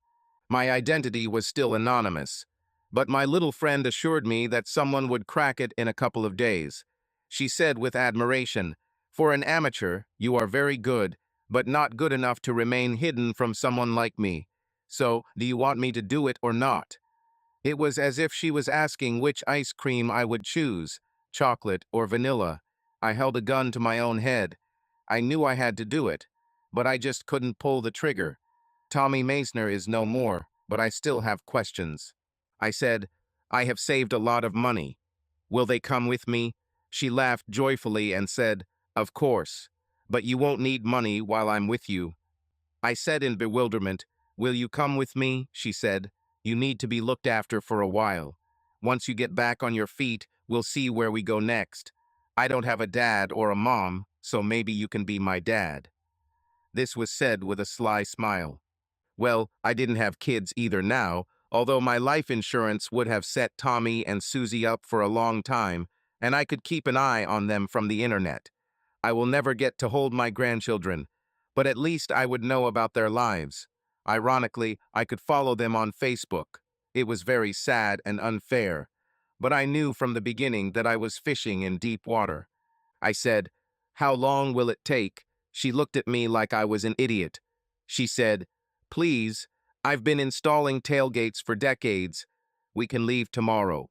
What are you going to do about it?" "What are you going to do with it?" She pointed to the trailer. I said, "Can you give it to my kids?" She said, "Sure," I said firmly, allowing no room for argument. "I need to take Buster with me." She looked skeptical. Then she said, "Okay, I can get him ADA certified as a guide dog." "What disability should I list for you?" I said. "What about terminal stupidity?" Then I added, "I don't even know your name." She said lightheartedly, "You can call me Ariadne." I understand. In Greek mythology, Ariadne was a Cretan princess. She helped Theseus escape from the Minotaur, and then Theseus abandoned her as soon as he escaped. I hoped my new friend wasn't making some sarcastic statement. I thought to myself, I wonder what her real name is. The next morning, James Robert Newhouse and his daughter Ariadne packed his things and headed up the U.S. 1. Why would I do something as crazy as just disappear off the face of the earth? It was an easy decision. I knew who I was dealing with. Modern society is too dependent on computers, and the predatory forces at the top of the virtual food chain make a lot of money from this dependence. Most of them are illegal. Anyone who interferes with their cash flow can expect their wrath. I assumed that my small operation would remain under their radar, since it was nothing more than my plan to move after the divorce. But it turned out to be too successful. Cyberspace is like the Wild West. The fastest shooter dictates the rules. There is no sheriff in this town, and therefore the talented black hats never suffer the consequences of their crimes. In fact, they are basically wolves, and the rest of us are a herd of helpless sheep. The only reason any individual sheep haven't been eaten yet is because the wolves haven't gotten to them yet. Well, they've gotten to me now, and that's why I was driving up the U.S., one with his new daughter. Passports, credit cards, and all other paraphernalia of modern life require several days for delivery, so we needed to find a place to hide. In fact, Ariadne was a real wizard when it came to everything related to conspiracy. I still didn't know anything about her, but I knew she was an apex predator. She must have had 10 iron personalities prepared in advance, and that foresight came in handy while we waited for all the pieces of my own personality to fall into place. We decided that the U.S. mainland was too obvious a place to be found, so once all my paperwork arrived, we planned to take our first cruise out of Miami. You ask, why a cruise? Can you think of a more anonymous way to escape? You're boarding a 1,000-foot ship with 6,000 happy people. Then all these people land at each port like Marines on Iwo Jima. It's easy to get lost in such a crowd anywhere. Ariadne booked us a room at the Fontainebleau Hotel. Again, it was brilliant. If you're being hunted, you hide in a cheap backcountry motel, right? These are people who have nothing to hide, staying in the most pompous place on the planet. The room cost $800 per night, but I'm sure someone unnamed paid for it. Ariadne had a pile of Black American Express cards to draw on. There were some minor issues at the front desk. Buster didn't fit the typical profile of a cute dog, but they had no choice when they checked his guide dog credentials. Being disabled, I needed my big, scary, smelly dog. The only other awkward moment was when we actually went up to our room. This was the biggest number they had, but there was only one bed and I had no intention of sleeping with my daughter. Ariadne laughed and said, "Look at this sofa. It's wider and nicer than most beds. I'm small. I can easily sleep here." I had a gym bag full of things. That was more or less all I had. Ariadne laughed and said, "You'll have to spend it on shopping today, Dad. By the way, me too." She winked conspiratorially and said, "My dad can't be some asshole from Cleveland, and you have to look convincing when you spend all the money you have in your accounts in the Cayman Islands. Let's meet here in the room in a few hours, and I want to see a completely new you." I became completely dependent on Ariadne, so I did exactly what she said. It wasn't because I was allowing a young girl who could have been my daughter to boss me around. It was just that Ariadne was a local, and I was a stranger in this very strange country without notice, I might add, so I would be a fool to ignore her advice. I spent the entire day creating a new me, and in the process, I spent $45,000 at Ida and Harry's and Blue's signature. I assumed that the man I know had grown up in wealth, and so I totally embraced Ralph Lauren's style, high-end, understated, elegant, and adorned with a bit of snobbery. It was difficult to pay for all my purchases. I paid everything on account of the room, and of course they called to confirm. They quickly learned that my purchases were backed by Amex Black. So afterwards, one of the doormen and I carried the entire purchase back to the room on 2 luggage carts. Ariadne returned to the room before me and stood on the balcony, looking out over the Atlantic. I noticed that part of the closet was filled with her new clothes, and there was a pair of partially packed J.W. Hulme leather rolling bags on the floor next to her.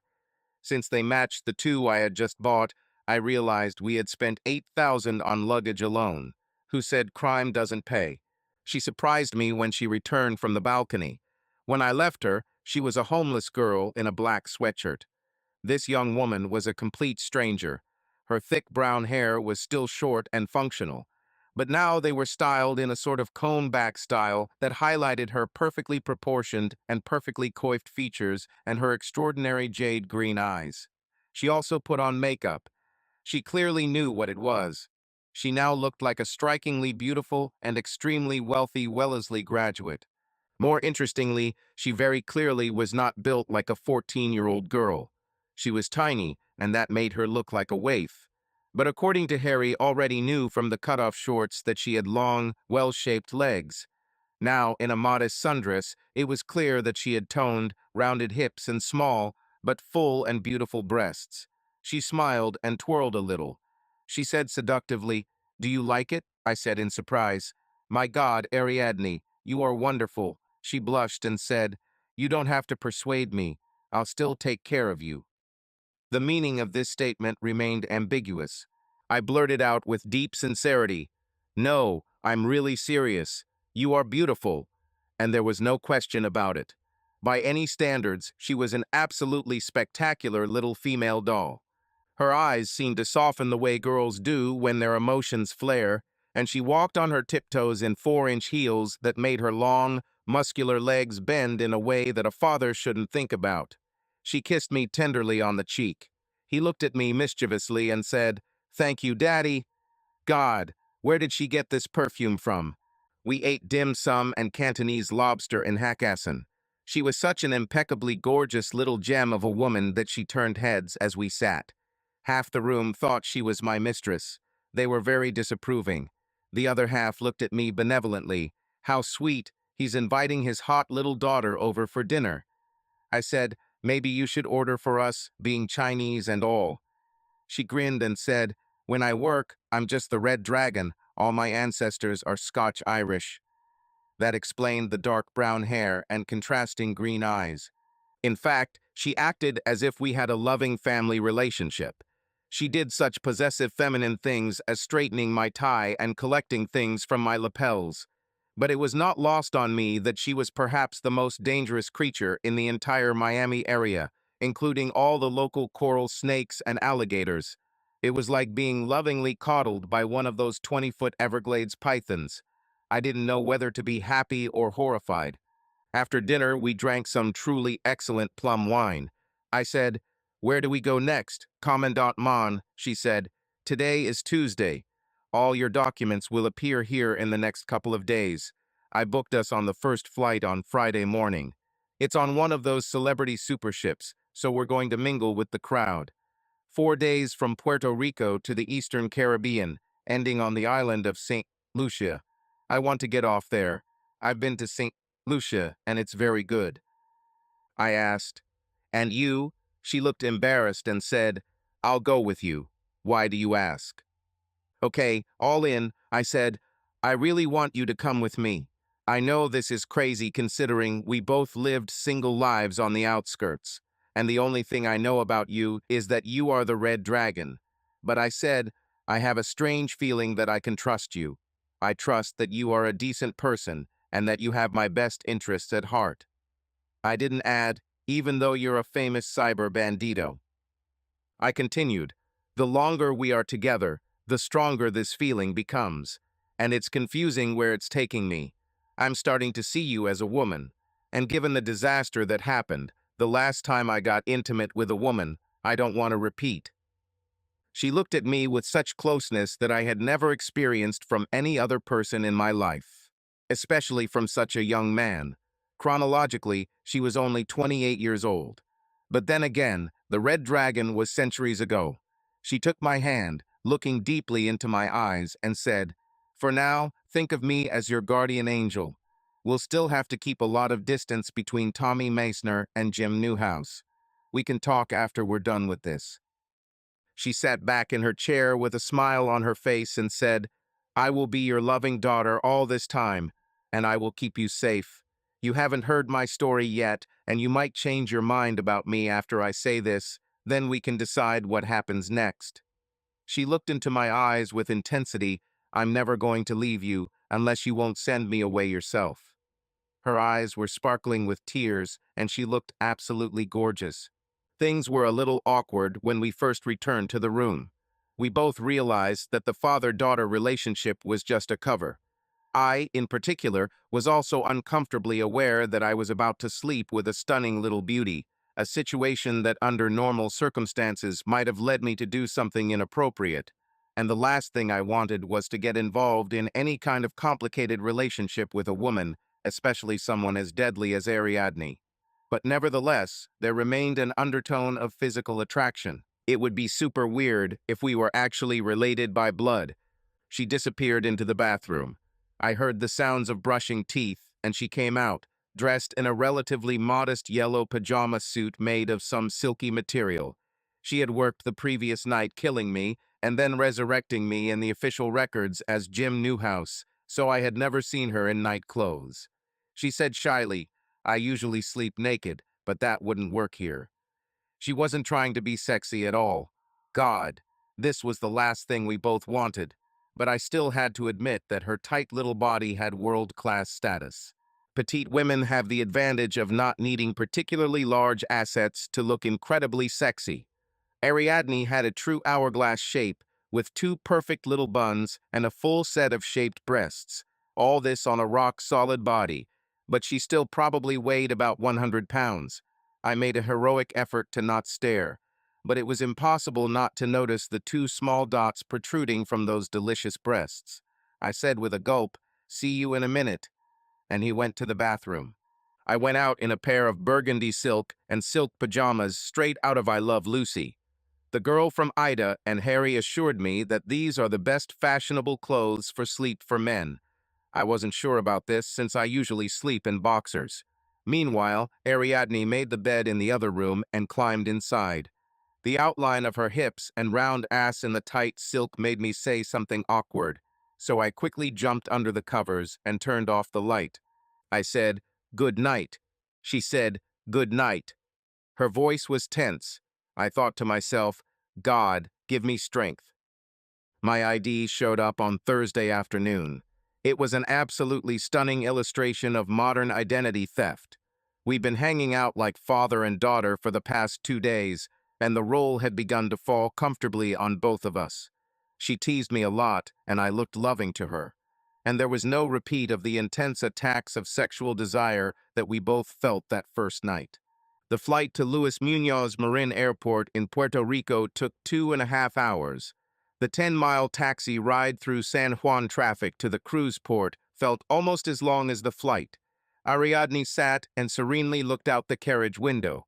She was wearing a pleated white skirt and blue polo shirt that made her look like she'd spent the last 10 years in high-end prep schools rather than wreaking havoc in cyberspace.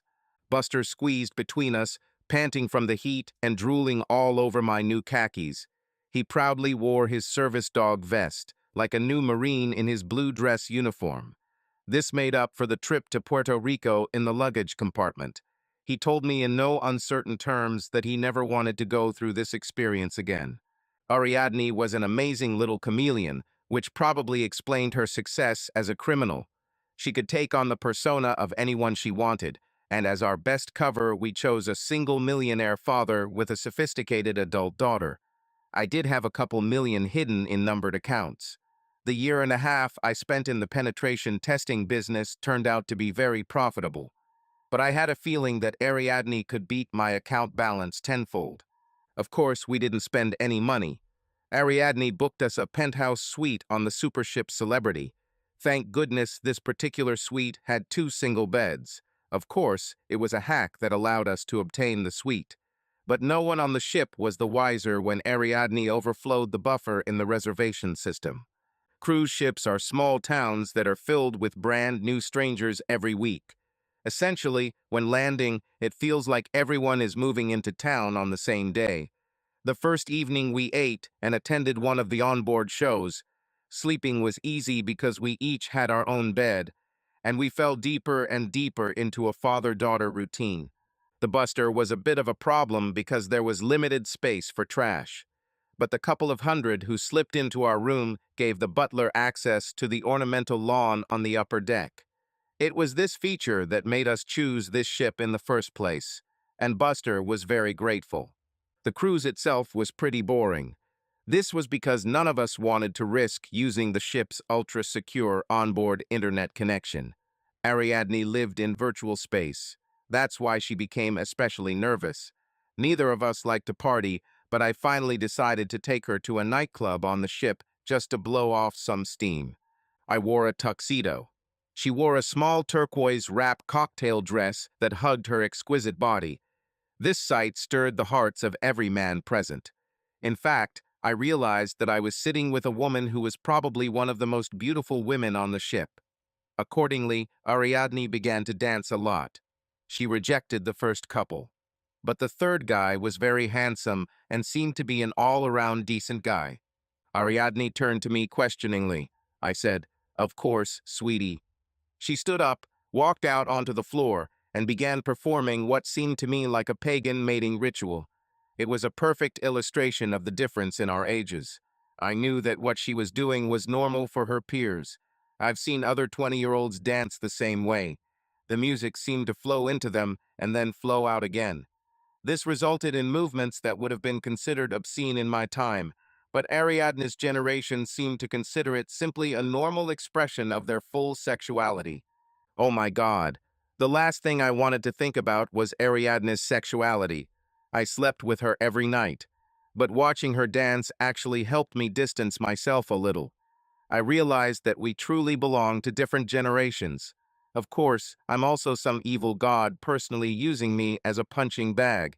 Most people of my generation go from cradle to grave along a beautiful, stable trajectory without any life disasters. None of this applied to me. In one night, I lost the woman I had built a life with. Then, just as suddenly, I found myself running from shadowy forces bent on destroying my newly built life.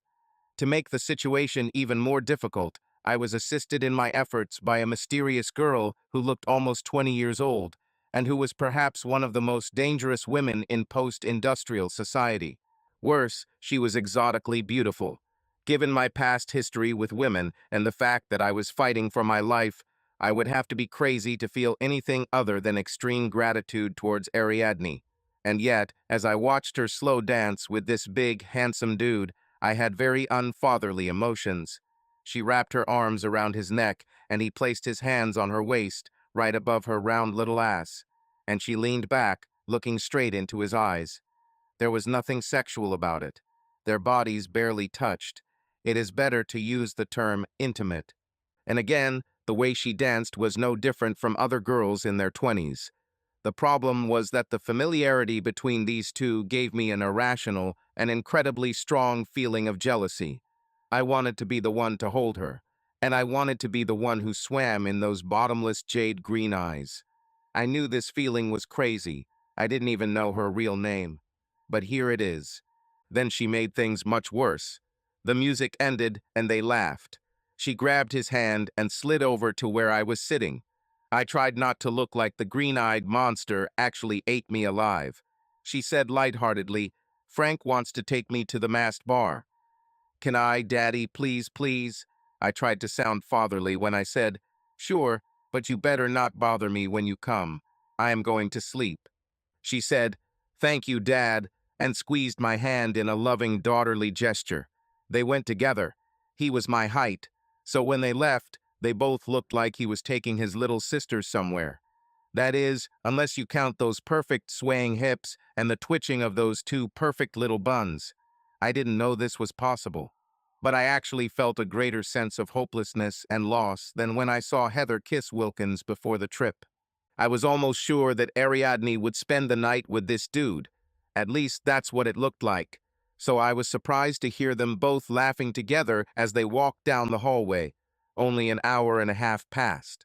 Of course, all this time I lay in the dark with my eyes wide open and my heart pounding, listening to the noise of the ship and the work of the engines. There was a short pause at the door, accompanied by a faint groan. And then the door opened, and the light from the hall illuminated her as she silently slipped into the room. She undressed in the dark and quietly slipped into her bed. She rustled for a few minutes and then fell silent, falling asleep in the sleep of innocence. It really was a very unpleasant situation. As the Red Dragon, she may pose a threat to post-industrial society, but like Ariadne, she was dangerous to my very soul. I knew that I was falling in love with her, and love and trust were luxuries that I absolutely could not afford. Heather drained that account to zero. The next morning, I showered and dressed in khaki pants and a Ralph Lauren polo shirt. I found Ariadne in the living room of the suite, reading USA Today. She wore a white tropical linen dress. The dress showed off her trim little body and gorgeous legs. Her legs were a real work of art. I noticed this back in her cut-off jeans and hoodie days, but in some ways they were more special with their 4-inch heels and shiny new look. The sophisticated look seemed to come naturally to her. Her ability to don the mantle of privilege was so convincing that it was superb acting, or she actually came from big money. She smiled brightly and said, "Last night was wonderful. Thank you." I said jokingly, in a mockingly stern voice, "I hope you didn't do anything that Dad wouldn't approve of." She looked at me a little more seriously than I expected and said, "Don't even think about it. We drank and talked, and he kissed me at the door. That's all. You have to get it in your thick head that my loyalty is to you and only you, which raises an important question." She focused on me as if she wanted to make sure I understood what she was going to say. She said, "Every inch of the public area of this ship is monitored by cameras, and each of them can be hacked remotely.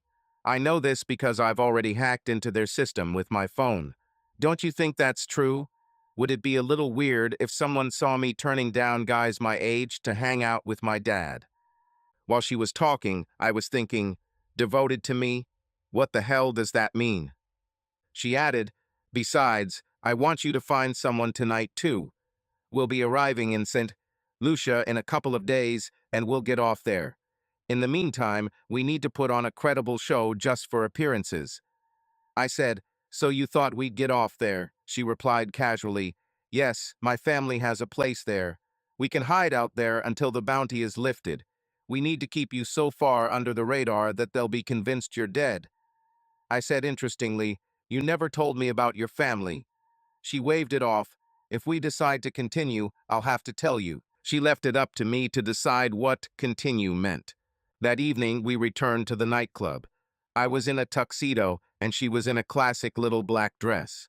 It ended a few inches above her knees. Those incredible legs left a lasting impression, and with pearl jewelry and black patent leather shoes, she was simply gorgeous. The hoodie didn't reveal much about her breasts, and from then on she wore polos or high-necked cocktail dresses. This dress was cut out at the front. I enhanced her breasts to stunning levels. They could be relatively small compared to the Sports Illustrated supermodels, but they were so high and tightly packed, and her chest was so well developed that her small breasts were impressive.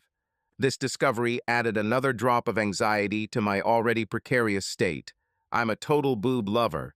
Heather had an impressive pair of breasts, and even in her chubby housewife stage, they were fun to play with. Now my guardian angel was showing off a round, firm pair of melons that almost put Heather in the shade. This did fall into the category of cruelty to mortal men. My task for the evening was to find someone my age. I understood why Ariadne wanted me to do this. We continued to support the legend of father and daughter, and it was a cruise, so the father will probably be looking for some strange woman of his. Ariadne easily met men. In fact, they came in droves to our table. She danced with several of them, including her friend from yesterday. I finally plucked up the courage to walk up to a table full of women who were clearly either divorcees on a girls' cruise or married women sowing their wild oats. Their status didn't matter.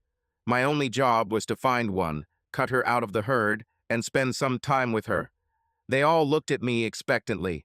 My name is not Clooney or Grant, but I have developed some social skills.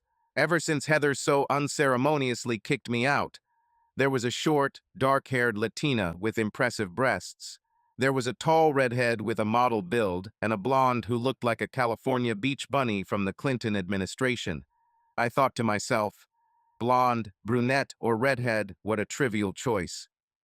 I said, smiling at the whole table, would any of you lovely ladies like to dance? The blonde, who was by far the most beautiful of the three, jumped out of her chair like a shot, dragged me to the dance floor.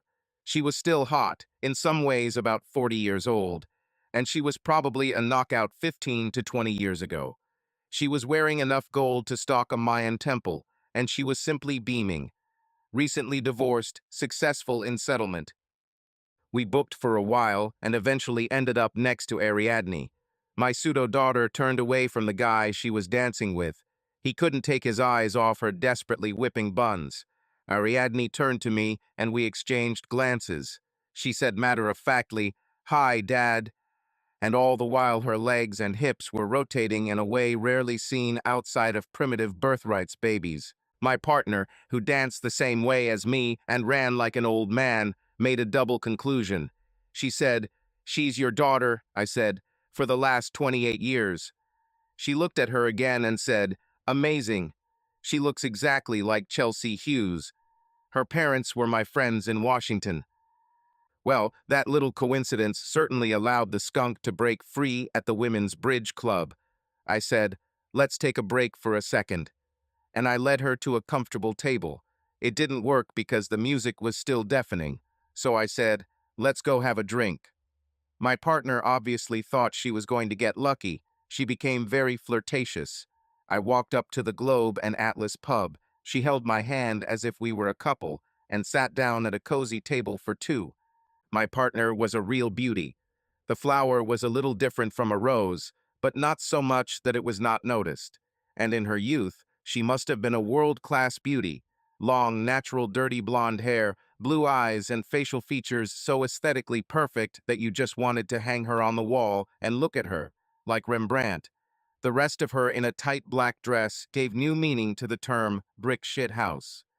I assumed that the second wife's trophy had recently been replaced with a newer model. She showed me all the bouncing crossed legs, the deep, exposed cleavage that women do when they can't wait to get to the fun stuff. I would probably take it right on the table. Except that on a cruise, adultery is only allowed in the rooms. More importantly, I didn't want to set any precedents for Ariadne. If I had slept with someone, then Ariadne would have the same moral right. And the thought that some random stud had driven her into a coma caused me extreme emotional distress, much worse than the week Heather spent in Paris. I kept telling myself that Ariadne was 19 years younger and that she was a legendary cyberspace daredevil. Not to mention, she was literally my guardian angel. None of these arguments touched my fevered brain. I couldn't deny the completely unreasonable desire to hold her and make her mine. And the woman sitting across from me knew something I needed to find out. I said, "Did you live in Washington?" She said, "Yes, my ex-husband was a vice president at General Dynamics in Falls Church. I live in Georgetown now." I said, "You mentioned that my daughter looks a lot like Chelsea Hughes. It seems like it means something to you. I'm wondering who this Chelsea Hughes is and why you remember her." My partner looked a little disappointed. She thought I was about to ask an important question, to you or to me. No matter how beautiful a woman was, she could find many bed partners, and I was wasting her precious time if I didn't move in that direction. It was for this reason that she began to take a look at one of the lizards hiding in the bar. She seemed to be broadcasting, "Come, save me from this nerd." But in the meantime, she answered my questions. She said, "Chelsea's father is Bill Hughes. He's a big shot in DC security." I knew Hughes. It's actually a very small community at the top, and we all know each other. In fact, in my short, happy life as a freelance pen tester, I subcontracted a couple of jobs with him. My partner continued. "A few years ago, Hughes invited my ex-husband and I to one of those low-key picnic concerts in Yards Park near the Navy Yard. Hughes and his whole family were there. That's where I met Chelsea." She seemed to be looking back in her mind as she said, "She is the second of Hughes' 4 children and the oldest of the children he had with his second wife. I remember her because she was such a beautiful girl.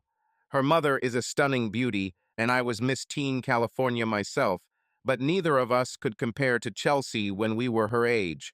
Your daughter is an exact copy for her. I looked with interest at the woman opposite me.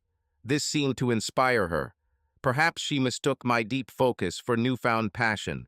In any case, she added, the strangest thing about Chelsea was that she went to MIT, not a college for intelligent women like Holyoke or Radcliffe. How could such a beautiful girl find a suitable husband on a campus full of weirdos? She laughed cheerfully. Clearly, it was an inexplicable quirk on Chelsea's part that she was actually interested in nerds. At that moment, the dude she was playing eye contact with appeared and cheerfully said, "Can I join you too? You seem to be having a good time, and I'm always ready to have a good time subtle." I said, "Of course, I have to go anyway. I need to make sure my daughter isn't kidnapped by some horny dude in a nightclub." I glanced pointedly at my new table mate. He missed it completely. I then turned to my partner and said sincerely, "It was nice meeting you, and I hope to see you again." She didn't recognize me either. She was too busy focusing her take-me look on her next victim. I went outside and leaned against the rail of the ship. The Gulf Stream water boiled in a silvery cascade in the powerful wake of the ship. The night was crystal clear, warm, and fragrant, and one of the huge Caribbean moons hung on the horizon like a bright yellow plate. Meeting this woman could have been a strange coincidence. But this was not beyond the realm of possibility. It makes sense that the cruise would have included a woman traveling in Hughes' peer group, since it was both expensive and exclusive. It was a bit more of a coincidence that I met someone who knew Chelsea Hughes, but this was not completely ruled out. The woman I spoke to was destined to inevitably go to the ship's nightclub, narrowing the odds to about 30 to 1 on any given night. So I had a name. There was no reason to do anything with this knowledge, at least not until Ariadne and I were able to give up the pretense of father and daughter. But I had some useful experiences. In fact, Ariadne was the daughter of one of the smartest guys I know. More importantly, there were rumors that his wife was much smarter and even more strong-willed than him. In fact, I heard that his wife was one of the hottest MILFs in a city that prides itself on trophy women. This explains the enormous intelligence and killer appearance of my imaginary daughter. The deciding factor, and what really convinced me that Ariadne was Chelsea, was the connection to MIT. Hughes does exactly what Ariadne does. He's essentially a hacker. He's just a white hat, and based on her iconic exploits, Ariadne's hat was much grayer. However, any woman who could get into MIT was clearly exceptional at everything Ariadne was good at. So the evidence points directly to Chelsea Hughes. I returned to the nightclub to tell Ariadne that I was returning to my room. She danced languidly with the same guy as last night, arms around his neck, head resting on his chest, pushed towards him. I couldn't see his hands, but they seemed to be much further down her back, and perhaps resting on those wonderful buns. This was clearly more than just a pretense to sell our story. She enjoyed the romance. But of course, she was a young woman, and he was a handsome man, and the atmosphere of the cruise ship's own world makes reality seem long ago and distant. I was again overcome by a causeless attack of jealousy. God, this was getting ridiculous. I had no grievances with the girl who was young enough to be my daughter, and she didn't owe me anything. She has already saved my life, so to speak. The dark forces she fought for me probably wouldn't have killed me, but they would leave me to live under the bridge support for the rest of my short and miserable life. I approached the two of them. The guy gave me a pleasant smile. He actually really seemed like a nice guy. Ariadne said, "Hey, Dad, are you coming back to the room?" I said, "Old people need rest, my dear. You both have fun." Ariadne said very pointedly, "I'll be back in about an hour." I said, "I'll probably get up, but if not, I'll see you in the morning." It just killed me to say this. I was almost sure that I wouldn't see her until the morning. As I was leaving, I saw them kissing. Ariadne was clearly carried away by the moment. My 24-year-old wife flew to Paris and spent a week having sex with a dirty old man. And now I was losing a woman to a very handsome and completely decent guy on a cruise. I felt much worse about my daughter's lack of figure than about my wife. So I received a bottle of Johnny Walker Blue on my ship's account. I didn't pay for it anyway, and I sat on the couch and drank away my sorrows for $100 a drink. An hour has passed. I almost got to the point where I was wondering which side of the balcony to jump from. Then I heard the same cheerful voices coming from the hall. It was a surprise. Just in time. There was a much longer moment, a louder groan, and then the door opened. Ariadne stood there, looking happy and excited, but not at all concerned, thank God. She said lightheartedly, "Pour me some of this, okay?" I poured her a glass and handed it to her. She plopped down on the sofa and laid her head on my shoulder. It was a gentle gesture, not sexual in the least. She reached out and stroked my cheek lovingly. She teased, "I see you scored." I said just as jokingly, "Not like you." God, I sounded like such a pathetic little bitch. She tensed, turned, and said in surprise, "Do I sense a hint of jealousy in your voice?" "Destroyed," I said. "In the short time that I have known you, I began to look at you as a woman. As I told you back in Miami, this could be problematic. I loved Heather for 24 long years, if you count the courtship. Then, out of the blue, she just suddenly decided to run off with some guy who was never going to do anything other than fuck her." I smiled grimly and said, "Forget about the heartache that will result. I think you understand that this will cause trust issues."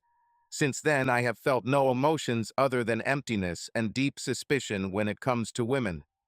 I looked at her with love and said, "And then you come into my life, and everything about you becomes so beautiful and full of joy. More importantly, you chose to protect me. I didn't force you to do this. It was something you decided on your own. So it's natural to have feelings for you, want to trust you and get closer to you, but you're also half my age, and the generation gap seems insurmountable." I winced and said, "The guy you were with tonight is perfect. He's handsome, seems very sweet and funny. Moreover, he's from your generation. The woman I was talking to is completely the right age. She's beautiful and sexy, and she's the one I would normally spend the night with, getting to know her a lot better. But all I could think about was you and what you did." I added with noticeable emotion in my voice, "So I went looking for you, and there you are, courted by the right guy, the guy I would want my daughter to be with. This is a completely understandable, appropriate, and even desirable outcome for two beautiful people being together. But it just tore me apart. So yes, I guess I'm jealous. Jealous of your youth and all the opportunities you still have ahead of you.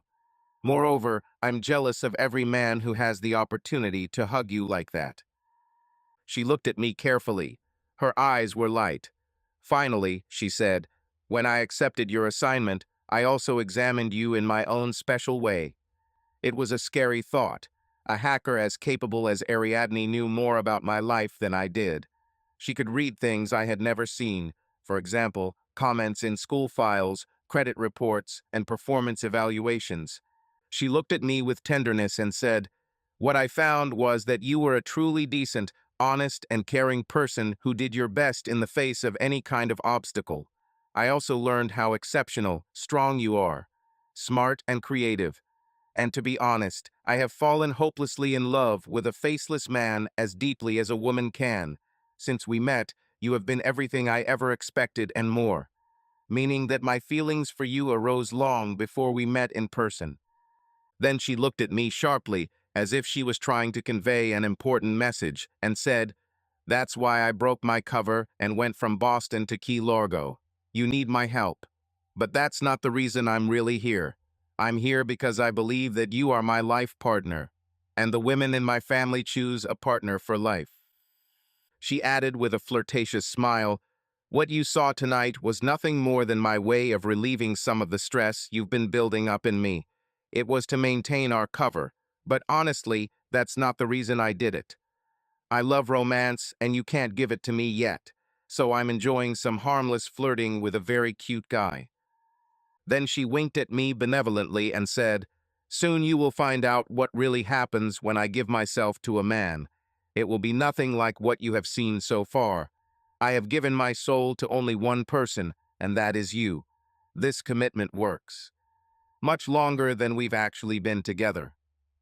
She finished by saying, Yes, you are old enough to be my father, and that may be more obvious now than it will be when I'm 60 and you're 79. But I feel like our souls match so smoothly that I know why you feel like you can trust me.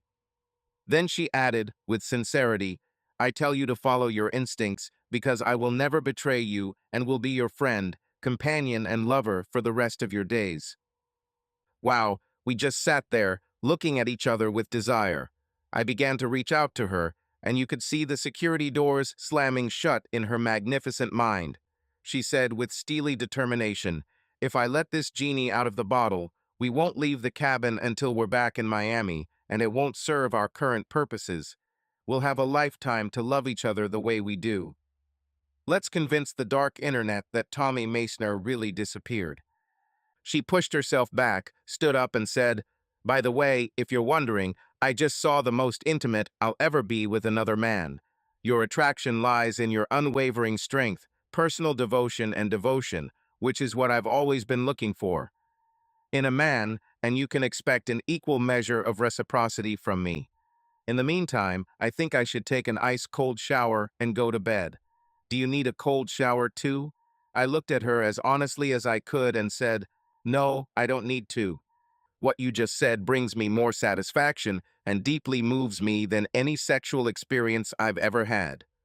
I looked into my heart and see that I really trust you. In fact, I trust you so much that I am not going to add the usual reminder that you don't betray that trust. I know you won't because I know how sincere you are and giving personality, and I guarantee you that we will still be kicking off the accelerator when I am truly 79 and you are only 60. You will never regret giving yourself to me. And so the endless unreality of the cruise continued. I ran into my friend from the nightclub a few times. She was always with some skinny, tanned, age-inappropriate studome. Every time we encountered her, she carefully examined Ariadne, and Ariadne began to try her best to avoid her. Perhaps my pseudo-daughter also remembered something. The last stop before St. Lucia was Martinique. Ariadne, her new friend, and I spent the day shopping and touring rum distilleries. This seemed like a completely fatherly thing to do to my daughter and her boyfriend. For his part, the child was a very good person. His name was Frank. He was the network manager for the Dairy Farmers Association, headquartered in Kansas City. He was 29 years old and played basketball at K-State. He kept calling me sir, which made me feel a little older than Methuselah. He clearly found Ariadne very attractive. Naturally, she encouraged him like a girl, holding his hand as they walked, and generally hanging on to him when they stood together. And of course it killed me, but to my utter surprise I found that I both understood what she was doing and, more importantly, trusted her. This feeling intensified every time Frank approached the line of intimacy that Ariadne had undoubtedly drawn. One day he was so bold that he put his hand on her shoulder and placed it on one of her perfect round melons. Ariadne did not speak to him for an hour. He addressed me, and I sat down while she sulked at a private table in the St. James tasting room. I said, Frank is sorry, sweetie. He said he wouldn't do anything like that again. Frank loomed worriedly in the background. She gave me a penetrating and very significant look and said in a whisper, remember what I told you. My body is meant for you and only you. She then said in a voice that Frank could hear, okay, Daddy, I accept Frank's apology. She then turned to Frank and said in a threatening voice, this better not happen again, do you hear? But she softened the edge of her statement by walking over and kissing Frank sweetly. He wriggled his whole body like a happy puppy. Ariadne's special little statement made me extremely excited, so I sat at the table for a couple more seconds. I looked at her holding Frank's hand and chatting with him.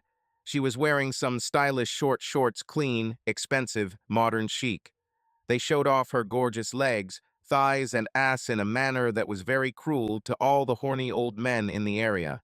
Some guys might like the bird legs of a fashion model, but women with well-developed and muscular calves and thighs are irresistible to me. My ex-wife had beautiful legs, but Ariadne's legs were sculptural masterpieces. They were muscular, as if she had grown up doing gymnastics or dancing, but they were too long compared to her tiny body. They ended in firm, round hips and a round ass that screamed both powerfully and fruitfully. She stood and waited patiently, holding her boyfriend's hand, thrusting one of her stunning round thighs forward. Finally, I took control of the situation and said, "Well, I'm going back to the ship." Ariadne said, "You and Frank can go back alone. I want to go shopping a little more." Frank said eagerly, "I can stay with you." But Ariadne said too hastily, "No, I want to explore the surroundings without a man looking over my shoulder." Any sensible guy would distance himself from a woman when she said something like that. So Frank and I returned to the ship. I knew that Ariadne was heading to the internet cafe. I was getting dressed for dinner when she burst into the room looking excited. She said, "I just checked. They are thinking about canceling the award. Most of them think you're dead. There are still a few holdouts, but I spent some time convincing them to become a reality." Obviously, the Red Dragon was working in virtual space on my behalf. One of the most alarming things about my new situation was how easily I could forget who Ariadne really was. The next day, the ship took us to the city of Castries, the capital of the sovereign island nation of St. Lucia. We were just off the coast of South America, and the weather was truly equatorial, meaning there was a ton of sunshine and the sea breeze barely kept up with the humidity. The greenery was lush, even more so than on the northern part of the Windy Range, and the smell was tropical. Our room on the ship had air conditioning. That was the reason why Buster looked at me as if I was crazy when I said, "Let's go for a walk, old man." But we were going to get off and leave everything behind, including Frank. It was a complete disappearance. I didn't pack anything, and Ariadne too. We could buy everything we needed as soon as we landed. Everything we had brought up to this point had been paid for by someone else, and we were able to purchase everything we needed thanks to Ariadne's special skills. So it was easy to just leave everything behind except my dog. Ariadne's family had a villa in the Cap Estate area on the northern tip of the island, west of Rodney Bay. The city of Castries is located south and east of there. We stopped the Creole in a decrepit 1950s Plymouth. It looked like he was offering a taxi and God knows what else. His name was Jean-Claude. He had a classic island accent and fast-paced way of speaking, and all the way to the homestead, he couldn't stop talking about the people who lived there. The villa belonged to three sisters and their families. One of them was Bill Hughes and his wife. This was already established as Ariadne was going to use it. The other two were sisters of Hughes' wife along with their husbands. Jean-Claude said that he was a long-time close companion of his younger sister's husband while he was here in St. Lucia. In fact, the guy met his future wife here. The other sister was a millionaire businesswoman, and it was her money that bought the place. Jean-Claude told us that this sister was married to some mysterious character who the locals believed was working for the CIA. We got there, and it was truly impressive. Jean-Claude dropped me, Ariadne, and Buster off at the gate. It was only a 15-foot wrought iron specimen. Ariadne walked over to the keyboard, which was part of the speaker built into the right pillar. She entered the 8-digit identification code. The gate began to open silently, and we walked along a path of crushed white coral towards the house, which I still could not see through the trees. We turned the bend, and a breathtaking sight appeared before us.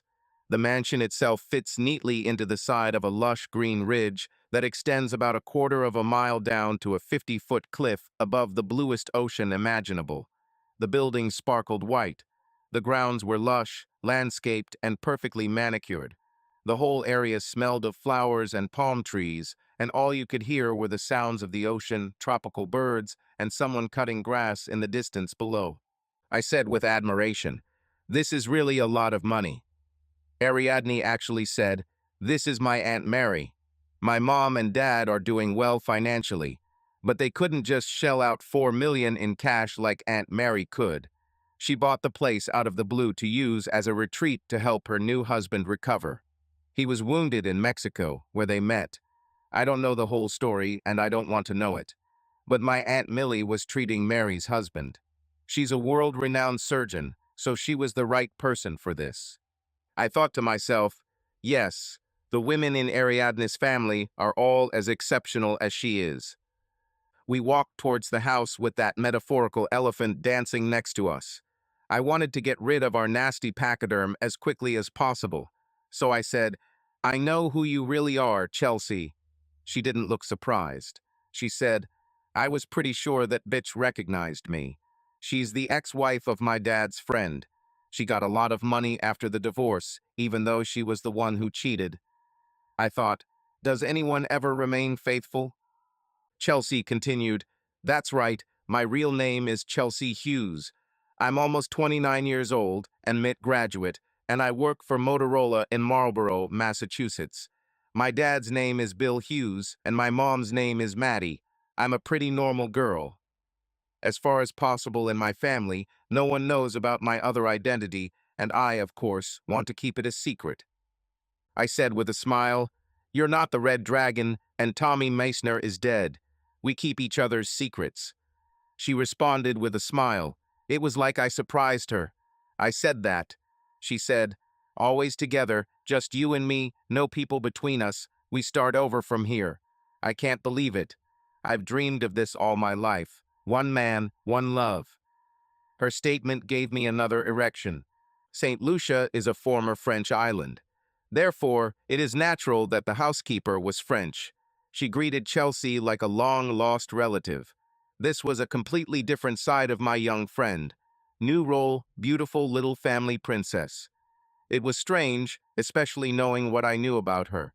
The princess personality was no match for Chelsea's brilliant mind or the Red Dragon's accomplishments. Apparently, Chelsea was always a beauty, someone who was a debutante. I could imagine how exhausting it must have been for her to carry all these aristocratic, white glove expectations, especially for a fiery personality like Chelsea's. And that was probably the reason she rebelled. Red Dragon was definitely on the opposite end of the spectrum from the girlish identity her family had forced upon her. Finally, I asked her to tell me how she became such a great hacker. We sat on the patio in her little slice of heaven, watching the gorgeous tropical day unfold. I said, "You must have had a very hard time growing up. Suppose that was the reason you turned to a life of crime." She smiled a dark smile and said, "You have no idea. The expectations for a girl like me have always been heartbreaking." She continued with some heat in her voice. "My parents are rich and I'm beautiful. Both of them are relatively enlightened, at least when it comes to bourgeois ideas about raising girls, especially my mother. But they just couldn't see beyond my appearance." She added with some indignation in her voice, "My older half-brother Billy, who I love very much, by the way, flies with the Blue Angels, and my little sister Janie plays on the U.S. women's national soccer team. My little brother Tom is a hacker and a miracle like me, but he is a white hacker. In fact, we were on opposite sides of several cases." She smiled slyly. I knew it was him, but no one would have guessed that the Red Dragon was little Chelsea Hughes, the beauty from Georgetown. Both my father and Aunt Millie's husband are major computer security specialists. They worked with Tom all the time he was growing up to make him who he is, but they didn't even consider working with me to be anything other than the family jewel and the perfect bride. I could hear the anger in her voice as she said, "So as soon as I got to MIT, I started studying the dark side. The class itself was boring and too easy, so I had a lot of free time. Plus, I had access to the entire hacker culture through the student population. I thought to myself, boring, easy, what kind of woman is she?" Chelsea was on a roll now. She said, "The more I did the hacking, the better I got at it. I started with simple little things, and it was more of a social activity. It was like a game among the students. But they were too easy, so I started doing some trivial things. Professional jobs on the dark web. I loved the feeling of being a villain, and I got better and better until I eventually got the reputation I have now." She said with bitterness rather than vanity, "I was still beautiful Chelsea, and I was still living the preppy girl life that is inevitable in the Cambridge area. But I was doing much more intense hacking, and that took up all my time. So, that I stopped having a social life." She looked at me seriously and said, As you know, the internet is a world in itself, and it was the only place where I was judged on my merits and not on the size of my ass. It was liberating, and I became addicted. I did everything necessary to maintain the appearance that my life was what it had always been, sweet little Chelsea, going to work and occasionally visiting single girls' clubs. But my only reality was in cyberspace as the Red Dragon, and I was extremely lonely. Her gaze was thoughtful.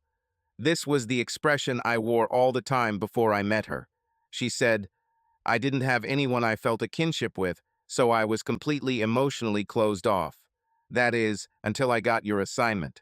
At first, I thought you were just a boring person with a grudge. But the more I looked into your biography, the more I began to understand who you were, how cruelly you were wronged, and how bravely you faced problems, so I went deeper. Her face brightened, and she said, the more I studied you, the closer my soul became to yours, until I developed an absolute attachment to you. It was an all-consuming attraction, although you were still only the face of a nameless client. There was no way to contact you without sacrificing my anonymity, and I couldn't trust you enough to do so. Then my colleagues put you in danger, and I knew I had to act no matter what the consequences would be for me. She looked at me seriously and said, I want to be honest with you. I probably stole $400 or $500 million during my time as the Red Dragon, most of which the company didn't even realize they had lost. I gave most of it away. What I got from these adventures, to charities and people in need. I saved several millions to build my nest.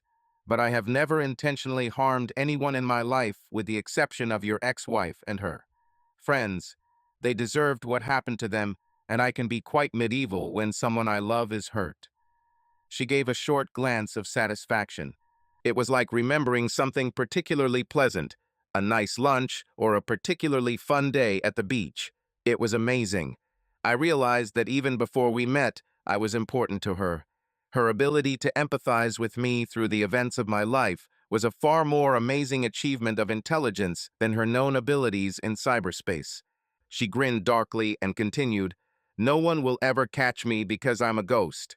Cyberspace is convenient face-to-face and anonymous for people like me. I already knew that. But she laid all her cards on the table, and it seemed important to me to let her finish her confession. She said proudly, everyone thinks that the Red Dragon Revolution is a conglomerate of hackers in China. Even the most astute investigator would never guess that the entire organization is actually just a 28-year-old girl living in Cambridge, Massachusetts. I completely understood what she was saying. Thanks to 256-bit encryption and an infinite number of proxies, it is absolutely impossible for a hacker of her caliber to ever be caught. However, Chelsea's hacking didn't bother me any more than her sexual history. That was in the past, in a different context. Now she chose to be solely devoted to me, and this choice was the basis of my faith in her. You really can't love someone if you don't trust them. Trust is built on a shared history of life decisions, and these decisions are driven by each person's ability to understand and care about the impact of their actions on their partner. For 22 years, Heather and I were more or less on the same page. Then she lost that connection. This fact was evident in her harmful behavior. This lack of empathy led her to make one very bad choice, at least as far as I was concerned. In fact, her inability to make the right choice was the main reason it was so easy for me to leave her. On the other hand, there was no doubt that Chelsea and I were on the same page in understanding and personal respect for each other. So I was confident that when faced with any choice involving me, she would choose wisely. Therefore, it was absolutely obvious in my mind that I could trust her. I said, okay, I know how you got here, and you obviously know how I got here. So what are you going to do next? She looked at me lovingly and said, I will be your lifelong companion and lover. This will continue until we have children, and then we will also become parents. She paused and looked at me seriously. She said, I know you've been a wonderful father. I also know this is a second chance for you. Unfortunately, so I'm ready to raise our kids without much help from you. I come from a big family and I love children, so I want to have 3 or 4. Chelsea's assumptions were logical. Moreover, they showed how much she cared about me. I actually was there, and I actually had all the parent t-shirts. But Chelsea did not understand that she was offering me a revival. The first time I did everything right, got married, had children. This aspect of my life has been very satisfying. Then the fruits of that labor were taken from me by Heather's Paris adventure. After the inevitable divorce, I felt like my entire life on this earth had been wasted. Then this beautiful little angel dropped out of the virtual space and created a truly new beginning for me. Essentially, I was allowed to relive all the satisfying experiences of my past married life, and perhaps not make the same mistakes. My relationship with Heather was the typical ill-considered, hot-blooded coupling that every normal child does. This time, my beautiful Chelsea and I were going to discuss all the conditions and agreements. Her obvious personal integrity and intellectual confidence reassured me that I could discuss sensitive issues with her in a rational manner. I knew that after this, I could be sure of her absolute devotion. But I needed to put my cards on the table, just in case. I said, "Are we talking about marriage? If so, then I have two conditions." Her face darkened. I knew she expected some classic stupid rules from me. I said, "First of all, I want you to leave the Red Dragon. He's already done enough trouble in his life, and I don't want the mother of my children to spend the rest of her life in a supermax prison." Her perfect face lit up. I added, "And I never want us to misunderstand each other.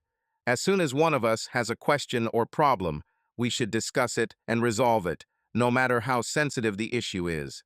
I have a feeling that I would still be married if my ex-wife had told me about her insecurities earlier. Oh yes, by the way, I have no regrets, since I have seriously improved my situation with you." She laughed modestly, and I continued, "But there can be no misunderstandings or secrets in a happy marriage, and I want to make sure that we are always on the same page with each other. So you must agree to bring up any problem you face and make sure we solve it, even if it means digging through the process a little." She nodded eagerly as I said this. I said, "Looks like you have something to say." She said with a huge smile, "Of course, I agree with all of this. But more importantly, when do we move on to consummation of the marriage?" I stood up to face her, and she rushed towards me, one arm wrapped around my neck and the other arm pulling me down into a passionate open kiss. For a moment, I said to myself, "She's only 28, I know. I think too much." Then she moaned loudly. My brain told me, "I heard that same noise in the corridor of the ship," and I had an instant feeling of unreasonable jealousy. Then the rational part of my brain told me to shut up. Her mouth was wide open. She was making passionate little screams, and it was obvious that she wasn't going to let go of my neck anytime soon. So I picked her up Fabian style. It was easy to do, as she was as light as a feather. I carried her across the patio and into our bedroom. All bedrooms faced the sea, along the entire patio area. Our door was open to the ocean breeze, so I carried her to the bed. Meanwhile, she grabbed my neck, kissing me hard. Part of me had to be aware of the navigational issues because she was clearly lost in her passion. My last thought was, if smart girls are passionate, then Chelsea Hughes must be the smartest girl in the world. I carefully removed her hands from my neck and threw her on the bed. She lay there completely helpless. Her delicious little breasts were heaving with passion, and her intelligent green eyes were completely clouded with lust. She was wearing one of her light linen sundresses, which was bunched around her waist, and it was obvious from the twisting of her hips and constant screams that I better get to work, otherwise she will start without me.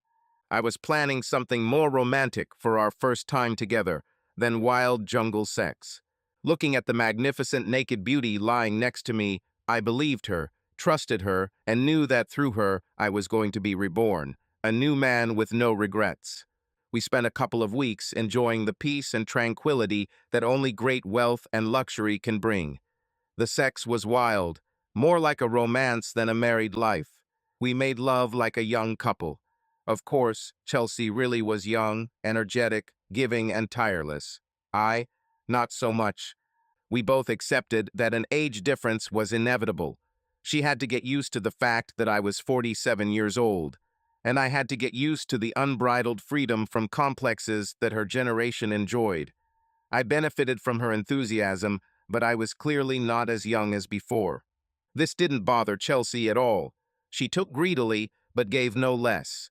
And it was absolutely clear that sex was simply her way of expressing love in physical form and not an absolute goal in itself.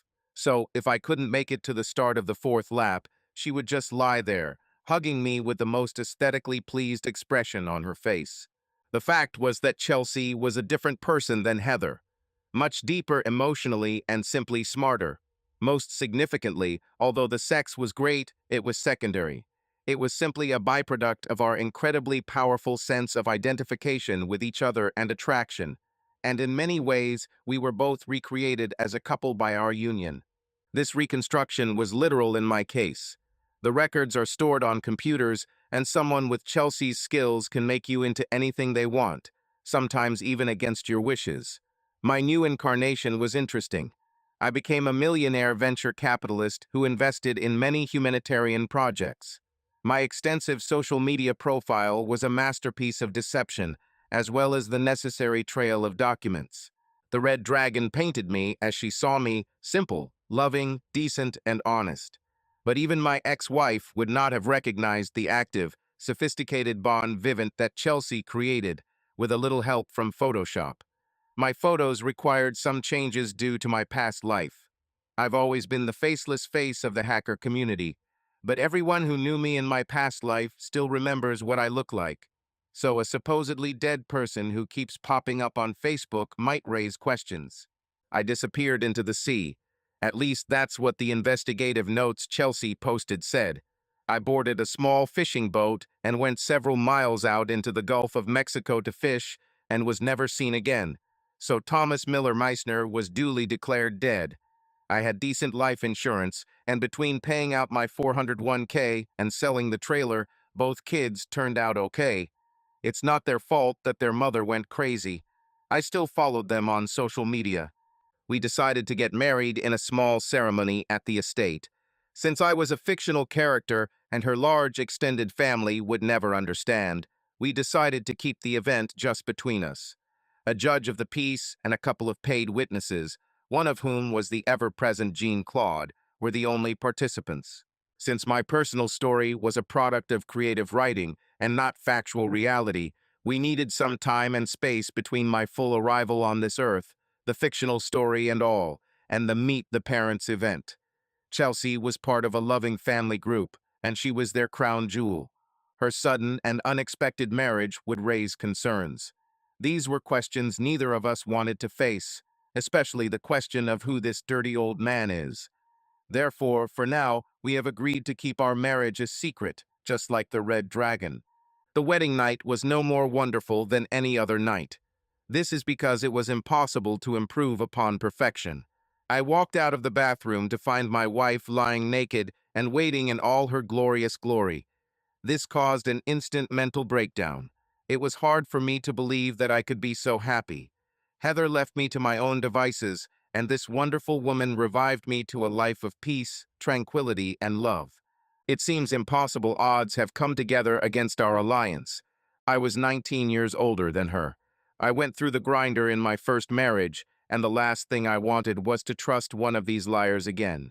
While in her real life, Chelsea was the original fairy tale princess, preppy debutante with stunning looks, a great mind, and the Scarlett O'Hara lifestyle. And of course, much more alarmingly, she was also a sinister global figure, feared by every CEO of every greedy corporation in the world. There was no way that we could be right for each other, but we were getting closer. And we did it on a level of consistency that was so deep and connecting that I just knew we would never be apart in this life. The reason was simple. We both wanted the same thing, to spend my life with the only like-minded person, and we were both committed to this proposal. Chelsea saw and understood our compatibility while turning my life upside down. She was wise far beyond her years, and her decision to be mine happened long before she actually met me. I felt that same sense of agreement almost immediately. This happened even as she maneuvered to get me out of the dark web's clutches, so I couldn't admit it yet. But at least I was smart enough to realize that Chelsea was not Heather, and so I was able to put all my preconceived notions about women aside and start making a commitment in my own mind.